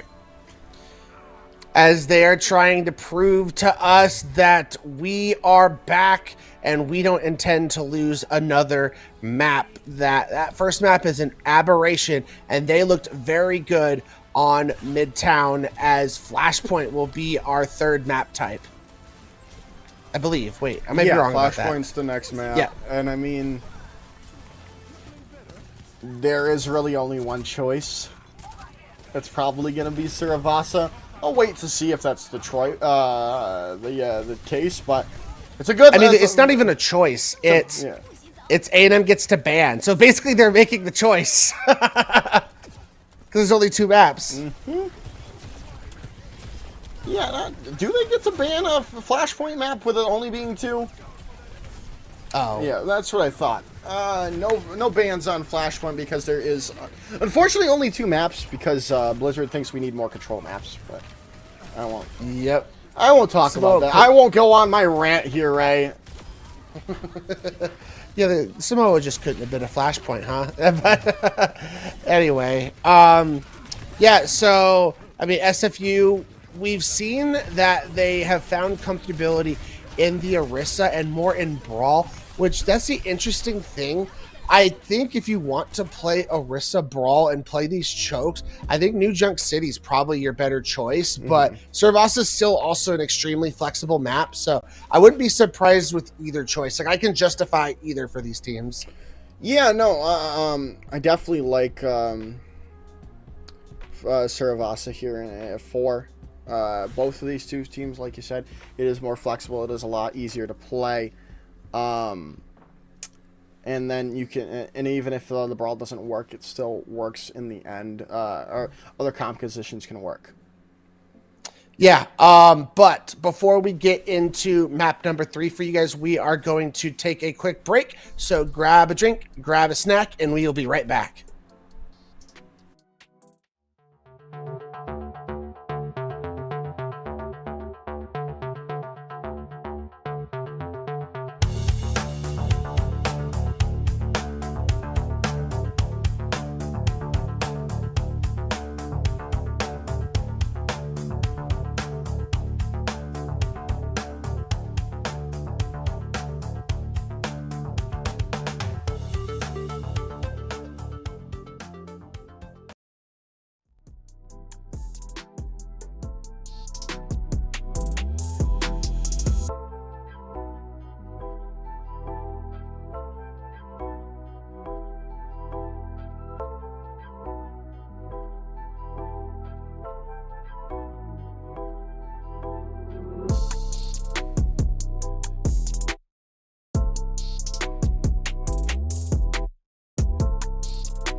All right, everyone, welcome back. It's time to get ready to head into map number 3. As we are tied 1-1 after 2 fantastic first maps, we have the map pick coming in from SFU, and they are taking us to India. It's Suravasa. Who thought that was going to be the choice? I thought they were gonna pick Suravasa. Well, I don't think they're quite ready yet, because I think our lobby is still on Midtown. So I want to make sure that gets fixed quickly before they accidentally send us into Midtown. Perfect. So fix that. We're headed to Suravasa, and I'm excited. I like Suravasa. It's one of the best. I think it is the prettiest map in the game now, perhaps. We don't know what Hanoka looks like. It's definitely not Hanamura. I was gonna say, if you still consider Hanamura a map, then it's wrong. Hanamura is the prettiest map, but I don't know about that, man. Oh, it is. It's pretty close. No, it's pretty close, right? I love Suravasa, but nothing beats those cherry blossom trees. Nothing. Yeah, so expect more of, I think, what we've seen from both of these teams. I think both the compositions they've been running, whether it's the Orisa for either team, because we've seen both of them run it, or the Sigma coming out of Texas A&M. I think both these compositions are going to work very well in Suravasa, because they're basically brawls anyway. They're just run with Sigma and Orisa. That's the meta right now. Well, I wouldn't say Orisa's really meta. I think she's very viable. I would say Sigma and then Doomfist is meta. Personally. I don't know. I see plenty of teams run the Orisa, so I'd pretty much throw it in there. From watching Maryville, I'd say Doomfist is meta. But we're not watching Maryville. We're watching Texas A&M Maroon and SFU record. The Dante Doom? Hey, Dante Doom was cracked. Watching it in person, and forcing Fisher to play Doom against him was crazy. As we're going to see a Junker Queen mirror coming out of these teams. So again, so we're going to have a Soldier versus a Sojourn. So for Arc, they're relying on finding, those railgun picks early in the fight, because Segs is going to have more sustained damage through the fight. Yeah, look at that sustained damage coming in. Segs is going to find Arc out, and yeah, SFU is just going to be forced back here, as this is just going to be the first point going their way, unless Gigglestar goes down, and no, they are not. Blunder is going to be the one to fall. Very well placed. Suzu coming out from Azarova saves Giggle Snort, and I'd say the only good thing is you've now used Commanding Shout, so you have a window of opportunity for SFU to push in, because that cooldown is going to be a long one. Yeah, you got 5 seconds to push in before it comes back online, and it didn't seem to push in quick enough. Blunder is going to be kind of low now. The Commanding Shout coming out from Blunder to try to get in, and hey, they're going to be able to find Gigglestar with that Carnage as well. That's the opening for SFU here, unless there's some picks coming in back from Texas A&M, but hey, they might do so. Illuminus is going to take Arc out. They are going to lose Azarova, but again, you find those 2 DPS, so it should be still pretty good, maybe not. Now, losing Illuminus as well, the point looking to flip over to SFU. Yeah, but you get this to final fight territory if you are Texas A&M. You're coming back with a lot of ultimates to work with, but as if you can open things up, they're going to have that Kitsune Rush to throw into this fight. Yeah, Soundberry going to be invested here, as well as the Tactical Advisor. Kitsune Rush coming in like you were talking about there. But it is just going to force back SFU. You're not going to get real good investment off that back of that Kitsune Rush. You have this Rampage if you do so want to use it. But now the Kitsune Rush is going to come in from Azarova to clean up this fight, and they are going to get it. Soundbeer is invested as well by Zaps. They are going to find Segs. If they can find this fight victory, that would be huge. Beam for them. If they can do it, and they are going to be able to find more picks. They found now Illuminus and Gigglestorm. it doesn't matter. Flashpoint's already been won by A&M Maroon. They've accomplished the task they were trying to do, as it will flip toward Gardens, but A&M got exactly what they were looking for. SFU will have the advantage of ults coming into this next point. So that's one, notch on their belt that's going to be very favorable towards them. But we need to see Arc finding these rail shots. We'll have an overclock to open things up. Yeah, Rampage probably going to be coming in on the board from Giggle Store here, but there's the Dragon Blade going in first here. Finding a lot of good damage, but you're going to find out, Squid, the nice Rampage coming in as well from Giggle Store, but the follow-up needs to be there, but it's not. SFU investing 3 ultimates, but you only find 2 picks, and now the tables have turned completely on SFU off the back of Azarova, finding those 2 picks, and now Texas A&M have this advantage, and now Blunder is going to go down, as Segs is investing in a second tactical visor of the afternoon, and now they get this point back into their favor. It's 46%, though, up for SFU. A&M coming through very big in clutch time. Even when they're down 1 in these fights, their players are skilled enough to find these picks while they're backing up and just being patient, which then allows them to re-aggress and push back in. Only ult coming into this fight will be for the favor of the Aggies. They're going to have this Kitsune Rush. Fighting Arc out is huge. Commanding Shout coming through to get into the thick of things for Texas A&M, but right now SFU is just kind of holding ground, staying off, and losing Akasha as well is just going to buy more time for Texas A&M.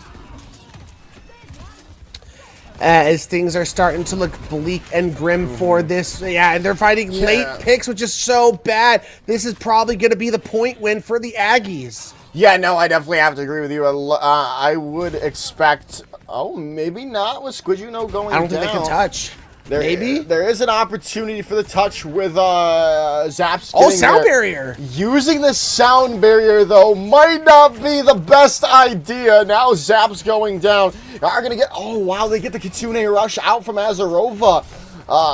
Which I mean, hey, that's definitely an interesting trade if it is one. I don't know what you would prefer. What would you prefer to have right now, Ray? I would prefer having the sound barrier coming to this next fight. I agree. I mean, sure, you get the Kitsune Rush out, but the Aggies going to come back and look at the ultimates they're stacking. You would have loved to have that sound barrier to combat all these ultimates that are coming into this next point. I have to agree with you there. Giggle Snort having this Rampage available. Seg's going to have this attack visor, and Illuminous building up to this Dragon Blade. SFU would have loved to have that overhealth coming in from Zaps right about now. But unfortunately, they're going to have to win it off the back of pure skill and gameplay. And hey, they're going to be able to find Luminous out, and that's a nice opening. But the Rampage is going to come through. 3 people are going to be found out. Sound barrier coming in from Squid, to keep things going in their way. And, well, it is going that way. Zephyr is going to use the Dragon Blade, though. They found Segs with the teleport coming out from Azarov to stay in the fight and stay alive. And they might be able to get Zephyr late here with the commanding shout, and they do. Yeah, that's just very unfortunate for SFU. I feel like that Blade commit was trying to make a hero play and it was not able to come through. However, A&M was forced to use 2 of the ultimates in that fight. So they're only going to have these DPS ultimates come in this fight. So SFU has a window here, especially with this Rampage coming online. Well, there's the Kitsune Rush coming in from Akasha. There's the Rampage coming in as well, but the Dragon Blade finding a pick already. But hey, the trade's going in the way now of SFU. 2-1 now. That's the go sign coming in for this. And, well, this could be enough. Arc super low. The point is going to flip over to SFU at 71% for Texas A&M. As that's a really good mark for A&M to reach. Just being able to win one more fight might end this map. Segs has a tactical visor in their back pocket, and you can combine that with this Kitsune Rush's Arc. We saw on Midtown and on Samoa that they can really pop off with this overclock. Can they find a pick? Let's just wait it out. You have the time. Now the Kitsune Rush going to come in. There's the attack visor as well, and Blunder is just going to get blown up there. Attack visor ruin all the damage they need, and the follow-up's going to be there from Texas A&M. The point's going to flip back over. A quick fight win. There is a chance, however slim, for SFU to touch, but I don't know. About 5 seconds remaining here for SFU to get there. Are they going to get the touch? They get there in the end, but Blunder's going to pay for their life. So is Zaps. Overtime bar not in their favor right now. The point is going to still tick onwards for SFU, but for how much longer is the real question. And, well, the answer, not too much longer. Thanks to Sags, the sound variant celebration. Texas A&M take map number 3. As Texas A&M, they are proving to us 2 maps in a row that first map is just a mirage, that they're like, listen, it was just warm up. You didn't see that happen. Look, we're still A&M, we're still dominant, and we are going to continue to prove why. I mean, the talent on this roster is just insane, and they are like the bad boys at the top of the Champions division. Interesting. So, we saw before we headed to the replay that Esperanza was banned. So now the only 2 choices obviously are New Queen Street and Coliseo. Again, we could have had another push map instead of a new control map here, Ray, but what happened to you not getting on your rant? I'm not ranting too hard. I'm just voicing my displeasure. But it'll be interesting to see where SFU opt to take us here, Ray. Are we going to be going to Coliseo? Are we going to be going to New Queen Street? It's the real question right now. Yeah, very strange. Normally, when I've spoken to players and stuff like that, I think the general consensus is Esperanza. Esperanza is like the best push map. It's like the most fair. People tend to enjoy it the most. Not that New Queen. I think the consensus is most people don't like Coliseo. You love Esperanza, and New Queen Street's pretty good too. So, based on that knowledge, you would think New Queen Street's what we're going to get to pick. But I mean, we've seen the Orisa time and time again coming out from SFU, and I think that Orisa works well on both of the remaining maps. So I think it's very up in the air where they go. But if I had to venture a guess, I'd say New Queen Street. Well, we'll see. Obviously, we can always just do these guesses, and you might be wrong, though, Ray. You might be wrong. Hey, I mean... you might be. That's okay. And, well, you are. Now, with the confirmation coming in on our map selection screen, we're headed to Italy. Yep, Coliseo is that map pick. Like I said, it's not a shock. Orisa is good on both of these maps, so to me, it really didn't really matter based on the compositions we saw out of SFU. Question is, can they turn this around? Because Texas A&M has seemed to catch fire. They have dominated these last 2 maps, and if I'm being honest, it has not been that close. So SFU needs to find an answer to this problem of the aggression that A&M has been able to play with. Remove the glass! Remove the glass! I don't know if you heard me, but I said remove the glass. All I heard was... I'm not even going to say what I heard. Oh, oops. I'm sorry. I wasn't trying to swear on broadcast. Oh, no. I said remove the glass away from my mic. Oh, I'm so sorry, NECC. I didn't mean to. Please have me back. All right. Oh man. All right, right. I'll stop my rants at Blizzard now. As we take a look at these teams, and it seems I'm going to start with SFU. I'm not going to acknowledge A&M for now. So SFU, they are going to have Blunder go over to the Sigma-based composition, and generally we've saw in the series that they preferred the Orisa, but maybe they've just come to a point where they go, look, this Orisa In the long term, it has been working There's against no this way, Sigma. bruh. Let's mirror it. There's no way, okay, bruh. yes. A&M is pulling it out. Oh, my goodness. I am all for it. Coming straight, Roadhog. you know, and the best part for Texas A&M right now is SFU isn't playing any of those characters that really just make the game unfun for the Roadhog, and the trap's gonna come through. There's the damage coming in, and again, this is very interesting to see this new Roadhog. Ran it a lot in my ranked games, but again, my ranked games are a lot lower than this, so we'll see how it works for this Texas A&M squad. If you can be able to get these picks of the trap coming out from Giggle Sword, just getting that consistent chip damage in there. The hook's coming through, another nice one. Not going to be able to land it though. Still, the damage is coming out from Texas A&M. Some nice plays from Squid, who is going to be on the Life Weaver as well, but no real picks have come in from either of these two squads. They're just forcing ground away from SFU. Now Giggle Sword's going to go down. They might have to get off this Roadhog. Yeah, I mean, you get to pick on a Blunder, but you traded 2 for 1. Nano's now going to come onto Illuminous on the Junkrat. Nano Junkrat, baby. Now Rat coming in. Not going to find any picks, but Squid, is going to invest the Tree of Life as well. Okay. They still have the opportunity to flip it back, but can they do so? They get the bot back in their favor for the time being. Are you good? Can you hear me? Sorry, my internet freaked out for a second. Well, Okay. Wow, look at those picks. yeah, the picks coming in away as the Riptire now coming in from Illuminous is going to be taken down by the Overclock. That Arc has now invested. Now with the Flux coming in online as well. Texas A&M still looking for an opportunity. The whole hog going to come in from Giggle Story, though, forcing back SFU here to go in. A nice hook coming in. Not going to be able to take down Arc, though, thanks to the health coming in from Zaps there. Texas A&M are going to be able to come out on top.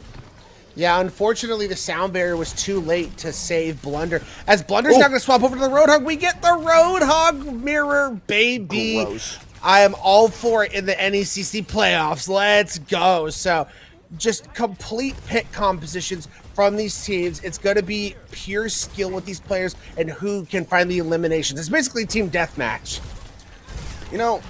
I like that SFU took the honorable Roadhog duel instead of going full cancer comp against the Roadhog with that May, with that Sigma, with Brigitte as well, and the Ana. The Ana is out from Akasha though, and now a nice plays coming in from SFU in the response. Dragon Blade's gonna find Azarova. They do trade it back, and now the Tree of Life's gonna be invested as well by Squid. They think they can turn this. If they can find a pick here, that could be enough. But Squid is gonna go down now as well, and so Texas A&M are gonna have to regroup here. Excuse me. Arc will have a overclock to throw into this fight, but you got to be weary of this Nano. Who do they look to try and give this to? Segs is now going to go over to the Soldier 76 as well. I think you give it to Giggle Story here if they go a bit low. A lot of damage can come out from Roadhog now. If you can land those shots, and a nice hook comes through, and there comes the Nano Boost through the whole hog. That's just going to be gross damage coming in from Texas A&M. 3-piece for Giggle Story, and there's the team kill. And finally, Texas A&M look to overtake the lead. They get the 3-piece and the biscuit with getting this lead, as very excited to see now A&M is going to be able to take aggressive positioning, and we know how A&M can be once they get themselves in a great spot and can be aggressive. Big anti-nade coming in. And now anti-nade in response, and now the Nano Boost as well. The Riptire coming in from Illuminous, as well as the Sound Bear. Luminous is going to go down. They aren't able to find the pick off that Riptire, and you lose your Junkrat in the meantime. They do get that they get the push advantage now, but it's probably not for much longer, especially if Gigglesnort goes down here to the whole hog, and they do so. I think you'll take that if you're A&M. You get the lead, you force out Hog ult, you forced out both the support ultimates. You're going to be in a good spot coming into this next fight. Segs has the ability to come in with this tactical visor, but no defensive ults for Texas A&M Maroon because they're playing Ana and Kiriko. So Zephyr could come through with a big blade in this next fight.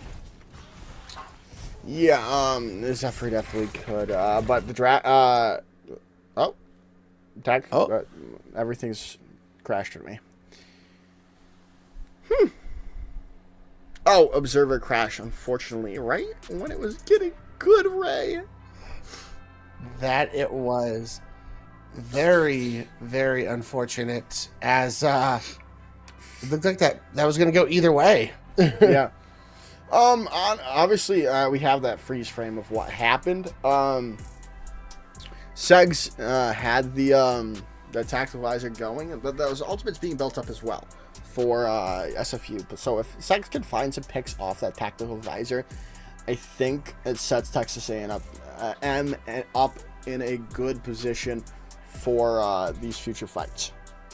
Zephyr is going to be the big one they have to get down because he provides that ability with the blade to counter. Like, if you could mitigate this tactical visor, Zephyr can strike back with the counter blade, and it's going to be extremely dangerous. Got some replays here for you for the first couple of minutes of the map. But I mean, yeah, we're just waiting to see how that fight got invested. Some nice hooks coming in. I like Roadhog right now. I mean, again, team play, unless you're mirroring it, it's kind of not really viable, just because of how much of these things can just go in the way of a team that's just running a full counter composition. Yeah, as we just got invited to the lobby, so not sure if they paused or what's going on. Looks like they did pause, so that's awesome. Now Arc went down. Yes. Went down. That is a huge thing. So it's definitely something to look at going into this series here now. Yeah, as we will be getting you guys into the action very shortly. So A&M is up at least one in this fight, hoping to, from what it looks like, they didn't pause immediately because it looks like A&M is now on the push on their side. And they've gotten the first checkpoint. Yeah, no, so, this is definitely currently way in the favor of Texas A&M, 97 and counting here. Don't think it looks like SFU weren't even able to get any cart progress since we had left. So we'll see if this continues to go their way with the Akash using the Captive Sun early on. And they are going to find two picks, though. Googlesort with the Kitsune Rush at their back is going to find Zephyr, though. So still an opportunity for Texas A&M to keep things going their way, but losing Azarovov should clean up the fight for SFU here. The good thing for A&M is, as long as they keep this robot close, they're going to have the ability to, because they're going to have the close spawn, so they're going to be in a very good spot. I mean, Kiriko won't be able, so Squid is going to get the long spawn, but that doesn't matter because they're going to have the ability to just teleport to their team. Yeah. So they get their close spawn for Giggle Snort, and now Squid is actually just going to make the swap over to the Yari, and now Arc is out of the fight, not going to be able to get that hook, though, thanks to the boot coming in from Zaps. So the trade's going to come in back as Illuminous is down. Sound Barrier invested by Zaps, only going to get on to the two of them there, and a nice hook coming in. Gonna be able to get out with his Dragon Blade coming in. Sex is gonna go down. Trades are coming back, though. And oh my goodness, Squid, taking down Zephyr as well. Flux gonna be invested, trying to get the pick on a Giggle Snort, and they do, but Blunder is gonna pay for it. Trades still going in the way of Texas A&M. Yeah, and with where the cart is positioned, the spawns are that much more favorable for A&M. So I think Arc is doing the smart thing, just going to get out and reset. Problem is, SFU used a lot in that fight. Blunder's now going to go over to the Orisa. We got Zaps now going over to the Ana to try and help counteract this Roadhog with the anti-nade, but you're going to come in and you're going to be facing down the barrel of a Nano Visor. Nanovisor gonna come in eventually if they do so choose to use it, and they do so. But it's just gonna be forced away immediately by a nice javelin spin coming in. But in the end, they are gonna go down the Tactivisor in response. And hey, that nice anti-nade that came through from Zaps might have just kept things, SFU in the map here. Definitely agree. Big plays. I mean, we're basically in overtime now. You're probably going to have to string together. I mean, you have to win the next fight, then you get butt scratch mode, and then you're probably going to have to cobble together 2 more fights after that. So 3 fights. A&M Maroon's now going to have Giggle Snort go over to the Zarya, which is a great. I love that swap. Zarya does a great job. If you can build up that beam, can melt through Orisa. And I mean, you can't block the damage too as well. But. Oh, a nice trap comes in, but you segs early on. But Akasha, the only one with ultimate. Now the Captive Sun coming in as well. And gonna find the damage there on to the opposition. Zephyr is gonna go down. Squidgy Nose gonna be super low. The healing pylon gonna be able to keep them alive. Nano Boost coming in onto Blunder though. There's still an opportunity for SFU to take this back, but the damage coming out from Texas A&M might be enough to save off this last minute aggression. The overtime bars goes away. Texas A&M Maroon. You know, they lost that map, but they keep their perfect record intact, taking down SFU Raccoons. Yeah, I mean, after that first map, they just flipped a switch, and they looked like that dominant Texas A&M team that we have known them to be this entire season. As there's that big play of the game we saw, you know, where you're like, I think they're going to nano the Roadhog, and they did exactly that, perfectly timed with the hook combination. As, again, A&M showed that overall, throughout this series, they were the better, more aggressive, more talented team. Yeah, definitely. And now going in further, they got to be able to keep this aggression up, but they got to also be a little conservative. You need to be able to know when to push back, when to follow back, and not over-invest and over-push and get caught out. Couldn't agree with you more there. It's all about having flexibility and being able to change up your pace. That's the mark of a great Overwatch team. So hopefully A&M can continue to show that as they progress through the tournament. I believe they're playing North Texas in the next round. Yeah, I think it was North Texas. Yeah. We'll confirm you all that when replays are finished. But I mean, let's just look at some of the great plays that we saw throughout this night here. Arc with some nice shots on that soldier. So I mean that hit scan matchup. I say hit scan matchup because it was mainly May or Genji coming out from the other two. But the matchup between Segs and Arc was very, very good. Yeah, it really was. As, I mean, again, I think as a totality on the series, Arc, you know, played very well, but Segs being able to find picks very quickly in the opening fights was always a big buff to their team and always gave them positive momentum coming into every map. So I do think that was a key advantage Segs was getting over Arc. Yeah, it was just good stuff coming in all around from both of these two teams. I mean, in the end, though SFU someone has to fall in SFU. We're not able to get, oh my goodness, jump on the, that's not the word I was looking for, but jump on the mistakes that Texas A&M are making. Honestly, it feels a little unfortunate for SFU to be going home because, you know, the way they put up a fight against a team like A&M, I would have wondered how they would have fared against one of the other teams in this bracket, considering A&M's probably looking like the favorite in this bracket. They definitely didn't look like a 2-4 team. I mean,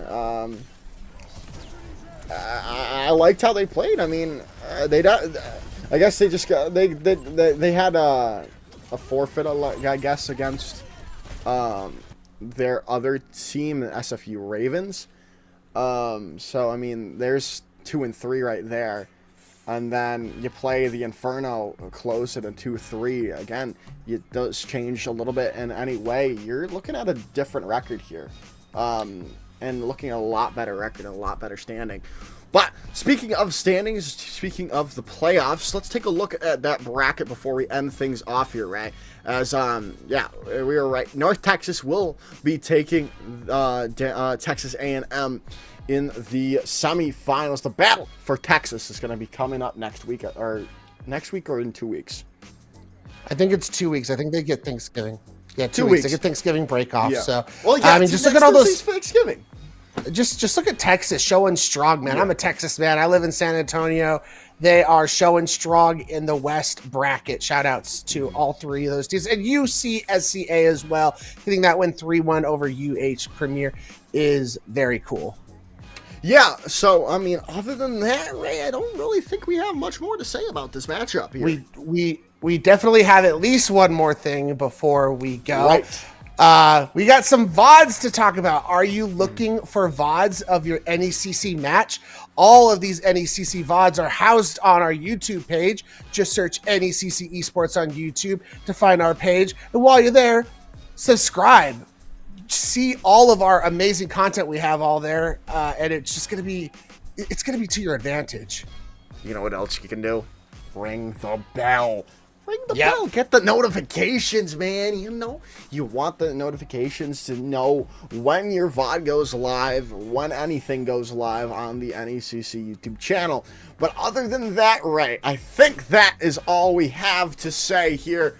Thank you all for watching. Thank you for watching this weekend. Have a wonderful Thanksgiving if you are American. Eat some good turkey. Yeah, get some good turkey. Get some good pie. I love me some nice apple pie, bro. Can't wait for that. But in the end, thank you all for watching. Thanks to our production staff, Sky, for Hippie and Cinzia.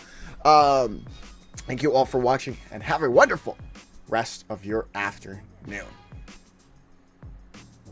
I've got the Samsung 990 Pro Series. Shall we get started then? This speed exceeds all expectations. Reading speeds are 40% quicker than before, and writing speeds are 55% faster. Through the in-house controller, the per watt performance has improved up to 50%. The 990 Pro's nickel coating controller for its smart thermal solution technology controls heat. Playing computer games? Obviously the best.